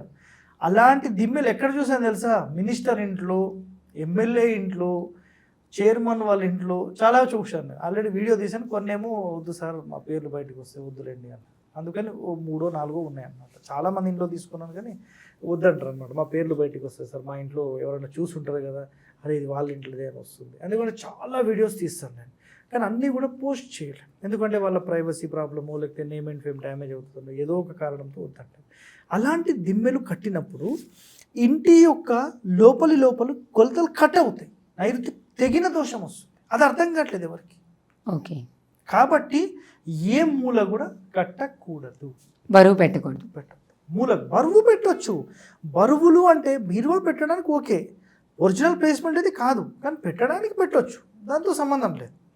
అయితే ఇక్కడ కండిషన్ ఎక్కడ వస్తుందంటే, మీరు గ్రౌండ్ ఫ్లోరింగ్ నుంచి 3 అడుగుల ఎత్తు వరకు కింద మొత్తం ఖాళీ ఉండాలి. దానిపైన మీరు ఏదైనా కట్టుకోవచ్చు, అది ఇష్యూ లేదు. ఇప్పుడు మీరు అడిగిన ప్రశ్నకు తూర్పులో మరి సిలిండర్ పెడతారు కదా అన్నారు. సిలిండర్ మూవబుల్, ఇప్పుడు పెట్టారు, రోజుకి ఒకసారి 2 సార్లు దాన్ని టచ్ చేస్తూనే ఉంటారు. ప్రతి 15 రోజులకు 20 రోజులకు నెలకు తీసేస్తారు, మళ్ళీ మార్చుకుంటూ ఉంటారు, ఎప్పటికప్పుడు క్లీన్ చేసుకుంటూ ఉంటారు. అయితే ప్లాట్ఫామ్ అట్లీస్ట్ 3 feet హైటే ఉంటుంది, దాని లోపల ఈ మూల ఖాళీగానే ఉంటుంది కాబట్టి యాక్సెప్ట్. ఓకే. అదేవిధంగా ఈశాన్యంలో కూడా పెట్టుకోవచ్చు, 100% పెట్టుకోవచ్చు. ఎత్తు ఉండాలి, కింద ఖాళీ ఉండాలి. మామూలుగా అయితే ఏ మూలలు అసలు ఏం పెట్టకూడదు. ఏమీ పెట్టకూడదు. ఈశాన్య మూల ఒక చిన్న పుల్ల కూడా పెట్టొద్దు, ఒక చిన్న కర్ర పుల్ల కూడా పెట్టొద్దు. ఇవన్నీ మాటలు మాట్లాడే వాళ్ళు ఉన్నారండి, అవన్నీ అవసరం లేదు. ఇప్పుడు నేను ఒకటి చెప్తానండి, ఇన్ని మాట్లాడిన చాలామంది ఒక ప్రశ్న అదేంటంటే, కరోనా వచ్చినప్పుడు చాలామంది ఇండ్లలో ఉన్నారు కదా, క్లియర్ కదా ఇది, రైట్. బయట తిరిగిన వాళ్ళు ఉన్నారు, బయట తిరిగిన దాంట్లో 10% మాత్రమే కరోనా వచ్చింది, ఇంట్లో కూర్చున్న వాళ్ళకి 90% వచ్చింది. ఇప్పుడు సమాధానం చెప్పండి. మనిషి స్ట్రాంగ్ ఉంటే, ఇమ్యూనిటీ పవర్ ఉంటే ప్రాబ్లం వస్తుందా? రాదు. ఎక్కడన్నా ఉండు. Yes, right. ఇమ్యూనిటీ పవర్ లేనోడు అన్నీ మూసుకొని ఇంట్లోనే కూర్చున్నా మనకు వచ్చేసింది. ఇది కూడా ఒప్పుకుంటారా? రైట్. ఒక ఇంటికి సరైన సోల్ ఎనర్జీ లేదనుకోండి, దానికి ప్రాణశక్తి లేదనుకోండి, అప్పుడు ఏమవుతుంది? ఇల్లు వీక్ అవుతుంది. ఆ వీక్ అయినప్పుడు ఇవన్నీ తొందరగా ఇంపాక్ట్ చేస్తాయి. ఓకే. Yes sir. ఒక మనిషి శరీరం వీక్ ఉందనుకోండి, అట్లా చల్లని గాలి అట్లా చెవిలో తగిలిన వెంటనే ఆ 2-3 గంటలు జ్వరం వచ్చేస్తుంది. ఇది ఒప్పుకుంటామా ఒప్పుకోమా? స్ట్రాంగ్ ఉండి వాడు జాకింగ్ చేస్తాడు, తిరుగుతూనే ఉంటాడు, వాడికి ఏమీ కాదు. అమ్మమ్మ చల్లని గాలి, లోపల మనిషిని, పిల్లలను చాలామంది వీకెస్ట్ పర్సన్స్ చేసేస్తున్నారు ఈ కాలంలో. తల్లులు అయితే ఏం తల్లులు, నా కొడుకు బయటికి పోయి ఆడుకుంటూ ప్రతి దాంట్లో ఆటపాటల్లో ఉండాలి, ప్రతి పనిలో ఉండాలి, అన్ని పనులు చేపియాలి, అన్ని ఎక్సర్సైజ్లు చేపియాలి, ప్రతి వర్క్లో మిళితం చేసేసేయాలి. ఎక్కడుందనండి? నా కొడుకుకి ఏం చెప్పొద్దు, మంచిగా ముద్దుగా చూసుకుంటాను. రేపటి రోజు ఆడు ముద్దుగా కూర్చొని మొద్దులాగా అవుతాడు. అది అర్థం కావట్లేదండి, ఏం చెప్తారు? సో పిల్లలను స్ట్రాంగ్ చేయాలంట. అట్లానే ఈ ఇంటికి ఒక సరైన గణితం ప్రకారం చేయబడిన కొలత ఉందనుకోండి, ఆ ఇల్లు చాలా పవర్ జనరేట్ ఇవన్నీ చిల్లరైపోతాయి. ఇప్పుడు కాన్సెప్ట్ అర్థమైందా? ఒక ఇంటికి ఈ సోల్ ఎనర్జీ లేకపోతే ఆ ఇల్లు నార్మల్ అయిపోతుంది, న్యూట్రల్. ఓకే. అందుకని కొన్ని ఇండ్లు మీరు బయట నుంచి చూడంగానే అందవిహీనంగా ఏదో పాడుపడిన దానిలాగా కనిపిస్తూ ఉంటుంది, కొన్ని ఇండ్లు కళగా ఉంటాయి. ఆ రెండు డిఫరెన్స్ ఎప్పుడైతే మనకు తెలుస్తుందో ఈ పవర్ ఏంది అర్థమవుతుంది. కొన్ని వాళ్ళ టైం బాగుండో ఏదో ఒక రకంగా ఇండ్లు కట్టిన వెంటనే పాజిటివ్లోకి వెళ్ళిపోతారు, మంచిగా సంపాదనలోకి వెళ్ళిపోతారు, అభివృద్ధిలోకి వెళ్ళిపోతారు. అయితే ఆ కొలతలు అవన్నీ కరెక్ట్గా మ్యాచ్ అయిపోయాయి. ఓకే, వాళ్ళ జాతకానికి వాస్తు కూడా మ్యాచ్ అవుతుంది. మనకు మైనస్లోకి వెళ్ళేవాడు ఎవడన్నా ఉన్నాడు అనుకోండి, ఆటోమేటిక్ కట్టినప్పుడు మైనస్కి వెళ్తాం. ఆ టైంలో మనము ప్లాన్ ఇస్తామన్నా కూడా వద్దులేండి సార్, క్యాన్సర్. అదేలేండి, ఇంకా వాళ్ళ జాతక ప్రభావం అప్పుడు అలా ఉంటుంది కాబట్టి. అందుకని నేను చాలామందిని ఏంటంటే మీరు ఖచ్చితంగా పిలిపించుకోండి అని చెప్పాను, ఎందుకంటే వాళ్ళ టైం వస్తే వాళ్ళే పిలిపిస్తారు, మనకేమవసరం. ఇప్పుడు తర్వాత ఇందాక మీరు చెప్పినట్టు అసలు ఇంట్లో బీరువా ఎటు పెట్టాలి, ఎక్కడ పెట్టాలి? రైట్. ఇప్పుడు బీరువా పెట్టడంలో మనకు ఒక 2 స్థానాలు చాలా ప్రధానమైనవి. ఇప్పుడు మనకు శాస్త్రాల్లో చెప్పిన ఒక పాయింట్ ఉంది, బీరువా ఒకటే చెప్తాం, మిగతా కూడా కొన్ని పాయింట్లు కవర్ చేద్దామా? ప్రధానంగా ఇప్పుడు మీరు అన్నట్టు అసలు బీరువా ఎక్కడ పెట్టాలి సార్ ఇంట్లో? ఇందాక అన్నారు కదా నైరుతిలో పెట్టుకోవచ్చు అనేది ఆప్షన్, కానీ వాస్తవానికి అక్కడ పెట్టకూడదు.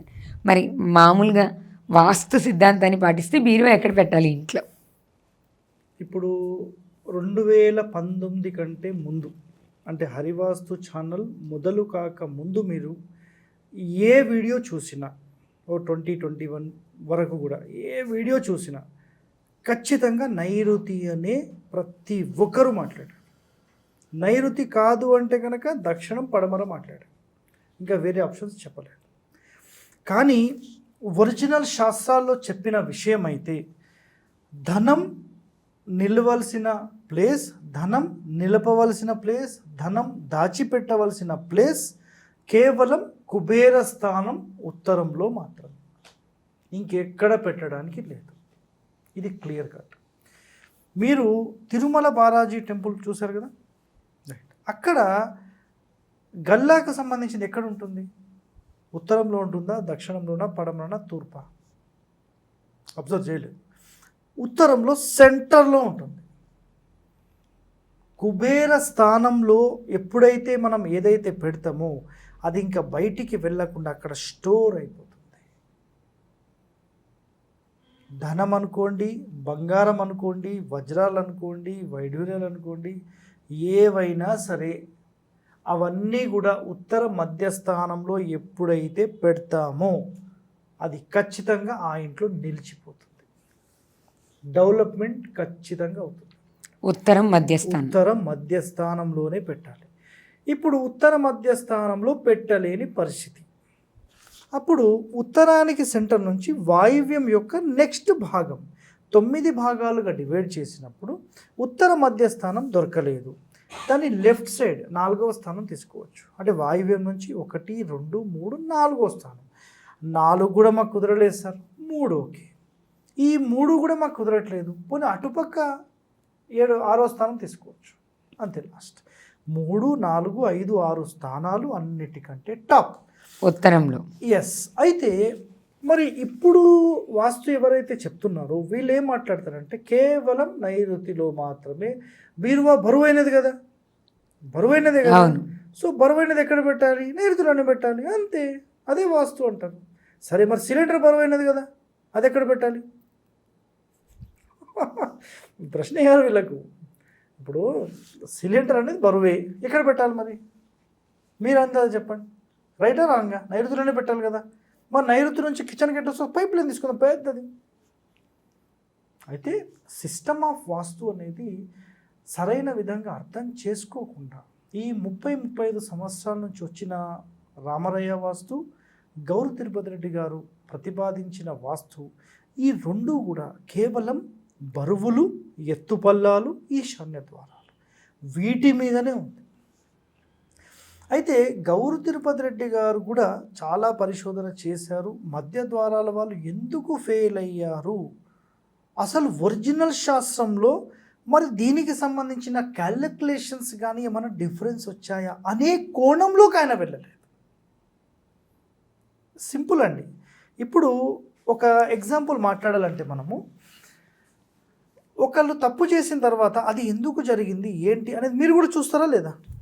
అట్లా ఒరిజినల్ ఎందుకు ఫెయిల్ అయింది, ఈయన ఏం చెప్పారు, అసలు ఏంటి, మనం ఎట్లా చేయాలి, సో ఇవన్నీ కూడా ఇప్పుడు గమనించి చూస్తూ వెళ్తున్నాం.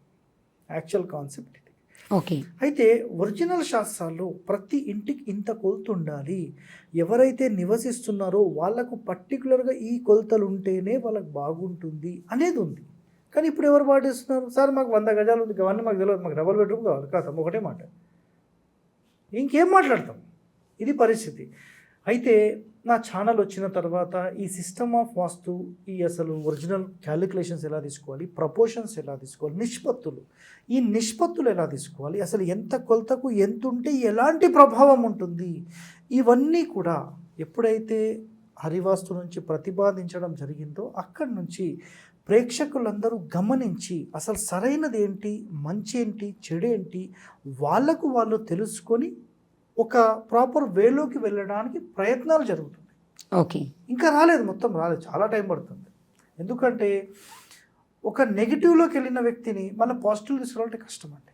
తాగుబోతుని మీరు తీసుకురాగలుగుతారా? తీసుకురాగలుగుతామా తొందరగా? చాలా కష్టం, సంవత్సరాలు కావాలి. కానీ తాగుడు అలవాటు కావాలంటే 10 రోజులు చాలు. ఇప్పుడు ఆ మార్కెట్ మొత్తం పరిస్థితి అదే. ఇప్పటికీ కూడా ఆ మధ్య ద్వారము లేకపోతే అట్లీస్ట్ 4th ప్లేసు మనం ప్రతిపాదిస్తే ఎవరు చెప్పారు? నేను అసలు ఇల్లే కట్టాను, నేను మేస్త్రీలు. అసలు మధ్య ద్వారం పెట్టినాము అంటే అసలు మాకు ఎవరు పిలువరు, ఈశాన్యం పెడితేనే మాకు అందరు పిలుస్తారు. తాగిన వాళ్ళే అందరూ ఫ్రెండ్స్ కదా, తాగనోడే దూరం అవుతాడు, అది పరిస్థితి అన్నమాట. మీకు అర్థమవుతుందా? సో ఈ ప్రేక్షకులు కూడా ఎట్లయిపోయారంటే ఎవరైతే ఏది చెప్పారో అదంతా మైండ్లో పెట్టేసుకొని అదే ప్రకారంగా వెళ్ళిపోతున్నారు. సో అది యాక్చువల్గా మైనస్ పాయింట్. అది యాక్చువల్గా ఇప్పుడు మీరు చెప్పిన ప్రకారం అయితే బీరువాని ఉత్తరం వైపు పెట్టాలి. ఎస్. ఇప్పుడు ఉత్తరంలో పెట్టలేని పరిస్థితి ఉందనుకోండి, అప్పుడు ఎక్కడ పెట్టాలి? చెప్పారుగా మీరు 3/4 తీసుకోమని ఇవన్నీ అయిపోయి ఉత్తరంలోనే అసలు పెట్టలేని అవకాశం, అసలు పెట్టే అవకాశం లేదు. పడమరలో పెట్టాలి. పడమరలో నైరుతి నుంచి 4వ స్థానం పెట్టవచ్చు. 4వ స్థానం యాక్సెప్టెడ్. అయితే టాయిలెట్స్ పక్కన బీరువాలు ఎప్పుడూ పెట్టొద్దు, మొట్టమొదటి పాయింట్. రెండవది, బీరువా కేవలం ఉత్తరంలో పెట్టాలా? బీరువాని నేను చెప్పాను, బీరువాని నేను మాట్లాడలేదు. ధనం గురించి మాట్లాడాను, బంగారము, వజ్రాలు, వైఢూర్యాల గురించి నేను మాట్లాడాను. బీరువాతో నాకు సంబంధం లేదు. బీరువా ఎక్కడైనా పెట్టుకోండి. డబ్బుల బీరువా పెట్టాలంటే ఇక్కడ పెట్టాలి. లాకర్ పెడతారా? పెట్టుకోండి. ఒక బాక్స్లో చేపిస్తారా? పెట్టుకోండి. కబోర్డ్ చేపించుకుంటారా? పెట్టుకోండి. అది ఉత్తరం అని చెప్పాను నేను. మీకు కుదరలేదు సార్, మాకేం చేయాలి? చిన్నది చేసుకోండి, ఇంతే, చిన్న సైజ్, యాక్సెప్టెడ్. ఇప్పుడు మీరు అన్నట్టు వ్యూవర్స్కి ఇంకో డౌట్ వస్తుంది సార్. ఉత్తరం వైపు పెట్టమన్నారు. ఇప్పుడు ఉత్తరం వైపు పెడుతున్నప్పుడు డోర్ దక్షిణ వైపే కదా తీయాలి. 100%.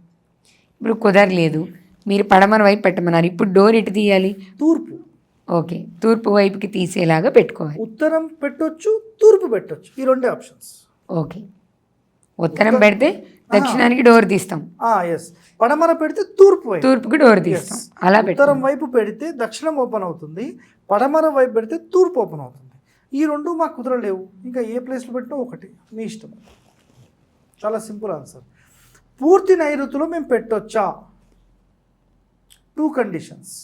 ఒకటో కండిషన్, దిమ్మె లేకుండా పెట్టాలి. మన బీరువాకి కాళ్ళు ఉంటాయి, కాళ్ళు ఉండేది పెట్టుకోవాలి. నైరుతిలో. ఎస్. కాళ్ళు ఉండేది ఎందుకు అంటే ఇది మూవబుల్ అవుతుంది. కబోర్డ్స్ చేసి సెట్ చేశారనుకోండి, తీయరు కదా, అట్లాంటిది పెట్టకూడదు. ఇంటి యొక్క లోపలి 4 కొలతలు సమానంగా ఉండాలి, ఎత్తు పల్లాలు ఉంటుంది. ఇది కండిషన్. కింద బీరువా కింద కాళ్ళు పెట్టుకొని పెట్టుకోవచ్చు. సరే, ఇప్పుడు నైరుతిలో పెడితే ఆ ద్వారం తీసినప్పుడు అది ఎటు వస్తుంది? ఎటైనా ఓకే అని చెప్పేసాను కదా, సంబంధం లేదు మనకి. నైరుతిలో పెట్టాలంటే తూర్పు పెట్టవచ్చు, లేదంటే ఉత్తరం పెట్టవచ్చు. మళ్ళీ చాలామందికి ఏం ప్రశ్న వస్తుందంటే, అసలు దక్షిణం వైపు బీరువా చూడొచ్చా, ఉత్తరం వైపు కదా చూడాలి అంటారు. ఎస్ అనువా? రైట్. ఇప్పుడు దీన్ని సమాధానం చెప్తాను నేను. ఇప్పుడు కుబేరుడు ఉత్తరంలో ఉండి దక్షిణం చూస్తూ ఉంటాడు. ఇప్పుడు ఈ కెమెరాని దేవుడు అనుకుందాం. నేను ఇట్లా మొక్కుతానా, దేవుడు అటు చూసుకుని అటు మొక్కుతానా? ఇలానే మొక్కుతాం, ఇట్లానే మొక్కుతాం. ఇప్పుడు ఒక పుష్పం వేయాలంటే ఇట్లా వేస్తామా, ఆయన అటు చూసుకుని అటేస్తామా? ఎటేస్తాం? ఇటే వేస్తాం. ఇటే వేస్తాం. డబ్బులు నేను ఇటు పెట్టాలనా, ఆయన అటు చూసుకుని అటే వేయాలనా? ఇటే వేయాలి. ఇటే వేయాలి కదా. అది సింపుల్ ఆన్సర్, చాలా సింపుల్ ఆన్సర్. ఆయన ఉత్తరం నుంచి దక్షిణానికి చూస్తున్నాడు. ఎస్. ఒకవేళ దక్షిణం నుంచి ఉత్తరానికి చూసేలా పెడితే అటే పెడతాం మీకు, అంతే. ఎవరు అంటే ఇప్పుడు వీళ్ళు పెట్టే ప్లేస్లో నైరుతిలోనే ఇలా తిప్పి పెట్టే వాళ్ళు ఉంటారు కదా, ఇప్పుడు దక్షిణానికి చూసేలాగా పెడితే. ఇప్పుడు అదే చెప్పాను కదా, రాంగ్ సిస్టమ్ ఇక, అంతే. ఓకే, కుదిరినప్పుడు ఏం చేయలేదు. కొంతమంది ఇండ్లలో అసలు బీరువా కూడా పెట్టలేని పరిస్థితి. మళ్ళీ ఇంకోటి కూడా వస్తుంది, సార్ మాకు ఫోన్ ఉంది, ఫోన్లోనే డబ్బులు ఉన్నాయి బ్యాంకులో, ఇవి తీసుకుపోయి ఎక్కడ పెట్టాలి, ఉత్తరంలో పెట్టాలంటారు. పనికి మాలిన ప్రశ్న. ఇక్కడ ఒకటి ఏంటంటే, ఫిజికల్గా పెట్టే ప్లేస్ గురించి మాట్లాడుతున్నాం. క్లియరా? ఇప్పుడు ఇలాంటి పనికి మాలిన ప్రశ్నలు మాట్లాడే వాళ్ళకి నేను ఒక చిన్న సమాధానం, ఒక వ్యతిరేకంగానే అనుకోండి. వాళ్ళు అమ్మగారి ఫోటో ఉంది, చనిపోయారు అమ్మగారు, చాలా ప్రేమగా మనం చూసుకున్నారు, మనం ప్రేమగా మనం పెంచింది. ఒక మంచి నీట్గా ఉండే ప్లేస్లో పెడతామా, కచరాగా ఉండే దాంట్లో పెడతామా? ఆలోచన చేయండి. నా పాయింట్ అర్థమైంది? దేన్నైనా మనం పవిత్రంగా చూడాలి అని మాట్లాడుతున్నాం. అట్లానే ఇవి, ఈ నోట్స్ అనే దానికి కూడా ఒక ఎనర్జీ ఉంటుంది. ఆ ఎనర్జీని ఒక మంచి ప్లేస్, మనకు మహర్షులు ఏవైతే చెప్పారో అందరూ చెప్పింది ఒక్కటే, ఉత్తరంలోనే ధనాగారం ఉండాలి. మహారాజులతో సహా ఉత్తరంలోనే ధనాగారం ఉండాలని చెప్పారు. కాబట్టి ధనాగారం యొక్క ప్లేస్ ఉత్తరమే, వేరేది ఎక్కడ కూడా లేదు. Simple answer.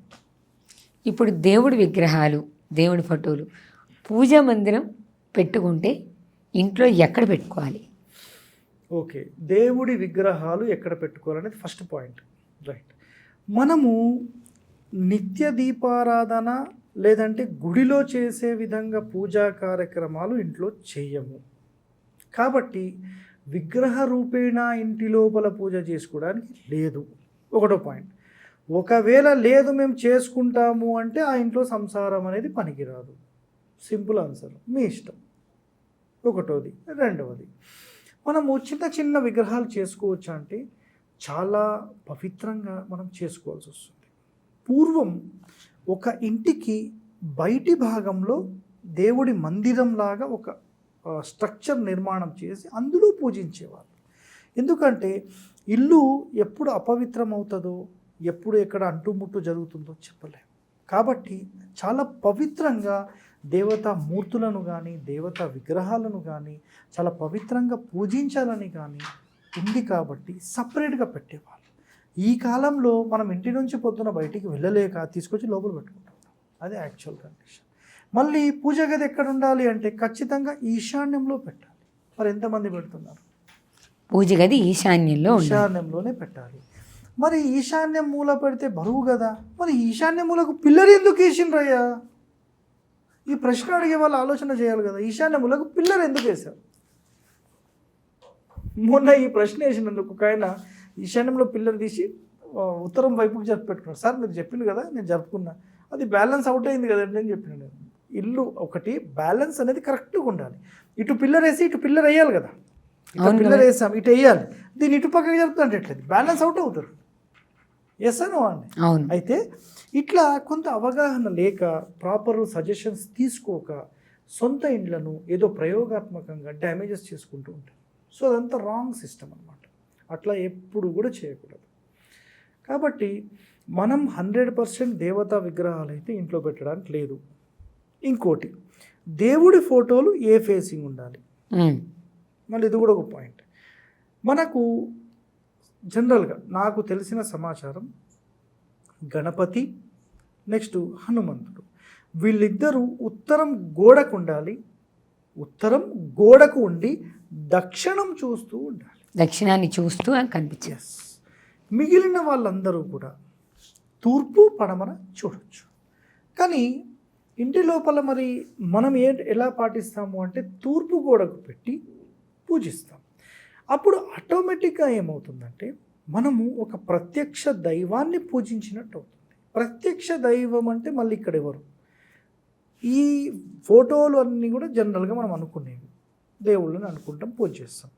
ప్రత్యక్ష దైవము సూర్య భగవాన్. సో సూర్యునికి అభిముఖంగా మనం ఆయనను చూస్తూ పూజించినప్పుడు ఆయన ఆశీర్వాదం కలుగుతుంది. కాబట్టి ఎర్లీ మార్నింగ్ 6-7 లోపల పూజ అయిపోవాలి. ఈ కాలం ఎట్లయిపోయిందంటే పొద్దున్న లేచి ముందు స్నానం కూడా చేస్తారో చేయరు, డైరెక్ట్ ఫస్ట్ పిల్లలను రెడీ చేసేసి ఫటా వాళ్ళని ముందు పంపించేసి 8-8:30 దాకా పంపించేసి టిఫిన్ చేసేసి దాని తర్వాత 9 గంటలకు స్నానం చేసి మళ్ళీ భోజనం తయారు చేసి మళ్ళీ ఆ టిఫిన్లు ఇచ్చి వచ్చి 11 గంటలకు 12 గంటలకు పూజ చేసే టైం ఇప్పుడు. ఇంటి లోపల పూజ చేయకుండా ఏ కార్యక్రమం చేయకూడదు,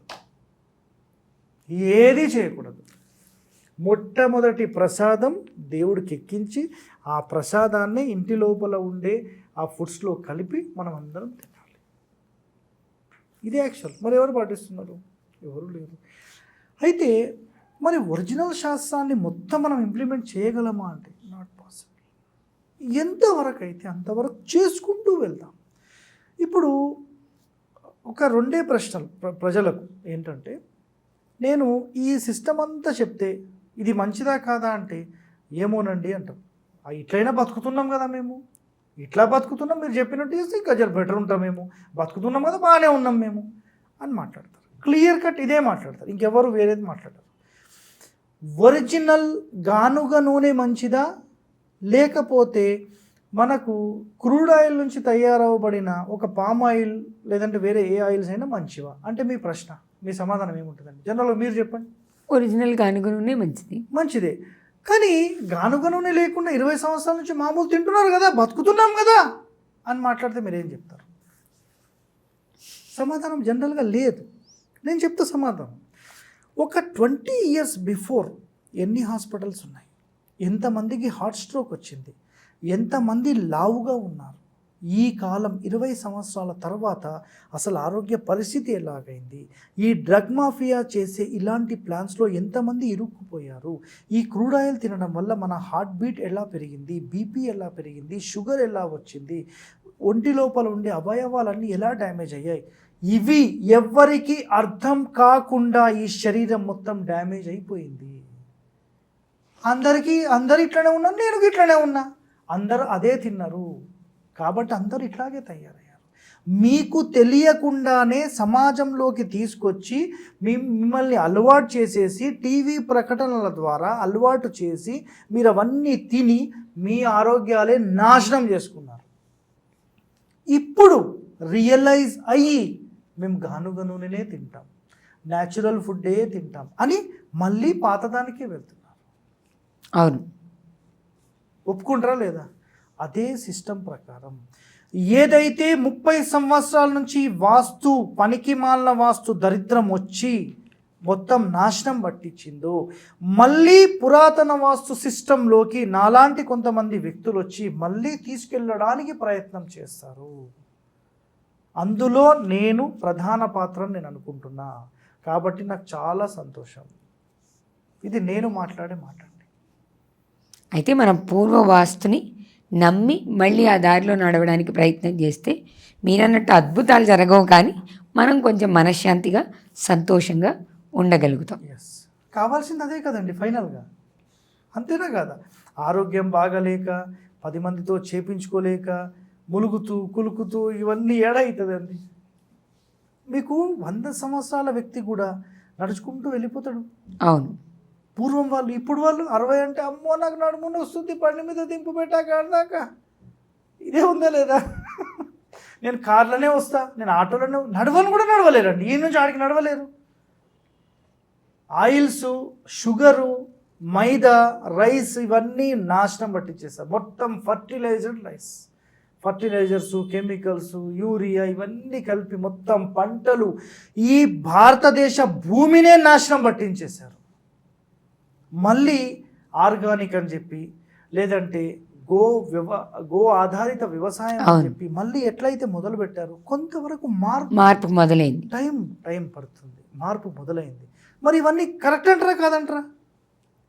మంచివే కదా. అలాగే ఇప్పటికీ ఆధునిక వాస్తు అని ఏదైతే మార్కెట్లో ప్రచారం నడుస్తుందో, పనికి మాలిన వాస్తు, సింపుల్ మాట, పనికి మాలిన వాస్తు.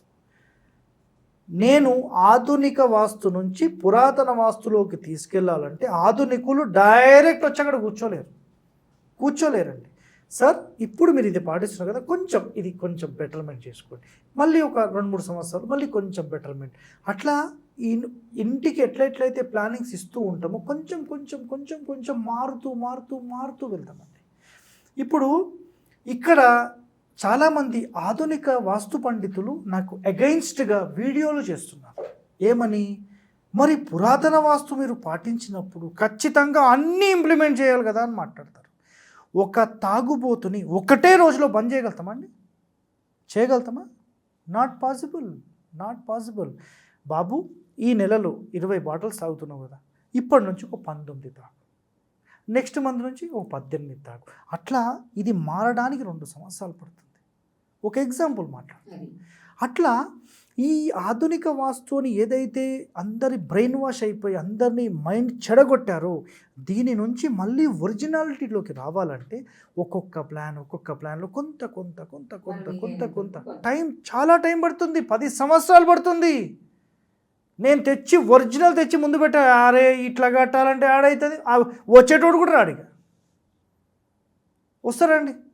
ఇప్పుడు మీరు ఇట్లా అనుకున్నారు, ఈ డిజైన్ అనుకున్నారు, కొంచెం మార్పు చేస్తే బాగుంటుందండి అని మీకు రిక్వెస్ట్ చేస్తాను. ఇది బాగుంటుందండి, మీకే మంచిదండి, సరే సార్ మా ఇంట్లో అడిగి ఇక నేను చేస్తానండి, వాళ్ళకి రిక్వెస్ట్ చేసి బతిమిలాడి సరే అక్కడికి ఒప్పించారనుకోండి, నేను 10 చెప్పిన రూల్స్లో ఒక్కటి ఒప్పిస్తే సంతోషం కదా. మీరు ఇట్లా కట్టుకున్నారు, నేను ఒక వీడియో చేస్తాను, మనం ఎన్నో రూల్స్ పాటించాలి, ఈ వీడియో ప్రకారం కొంతనన్నా మీరు పాటించాలి. లేదు సార్ దానికంటే మాకు బెటర్ కావాలి, మేము ఇంకో 2 పాటిస్తాం. అట్లా ఒక్కొక్కటి పాటించి ఇదంతా సమాజంలో రావాలంటే 10 పట్టొచ్చు 20 పట్టొచ్చండి, టైం పడుతుంది. మరి ఆధునిక వాస్తు వాళ్ళకి ఈ తెలివి లేకుండా మాట్లాడే పదాలు అన్నమాట. మీకు పాయింట్ అర్థమవుతుందా? వాస్తుని చెడగొట్టేశారు, పోయింది, సర్వనాశనం అయిపోయింది. బతుకుతున్నాం కదా అనే మాట మాట్లాడద్దు. నేను ఇందాకనే చెప్పాను, ఆర్గానిక్ ఆయిల్ శాంపుల్ సింపుల్గా చెప్పేశాను. అవును. బస్ ఇక వేరే క్వశ్చన్స్ వేయొద్దు అనమాట. సో ఇది ఇప్పుడు ప్రస్తుతం వాస్తు అయితే మొత్తం నష్టమైంది. ఎంతో కొంత దాన్ని మళ్ళీ కొంతవరకు మనకు అవకాశం ఉంది. అవకాశం ఉన్నంత వరకు పునరుద్ధరించే దిశలోకి నా ప్రయాణం. Thank you sir, thank you very much. చూశారు కదా, అన్నిటినీ ఒకేసారి చెప్పలేం, ఒకే రోజు మార్చలేం. మనకి అవకాశం ఉన్నంత వరకు కొంతవరకు దాంట్లో మనం పర్ఫెక్షన్ తీసుకురావడానికి ట్రై చేస్తే ఏదైనా కానీ మనం ఉంటున్న ఇంటి పరిస్థితి, ఆ వాస్తు, అది ఉంటున్న వాళ్ళ మీద ఎక్కువ ప్రభావితం చూపిస్తుంది. ఇప్పుడు మీరు తెలుసుకున్న విషయాలు, బీరువా కానీ, పూజా మందిరం కానీ, ముఖద్వారం కానీ, వీటికి సంబంధించి మీరు ఎంతవరకు చేయగలిగితే, మ్యాక్సిమం ఎంతవరకు అవకాశం ఉంటే అంతవరకు మార్చుకుంటూ వస్తే మన జీవన విధానం ప్రశాంతంగాను, ఆనందంగాను, సంతోషంగాను ఉంటుంది. మరో అతిథితో మళ్ళీ కలుద్దాం. నమస్తే.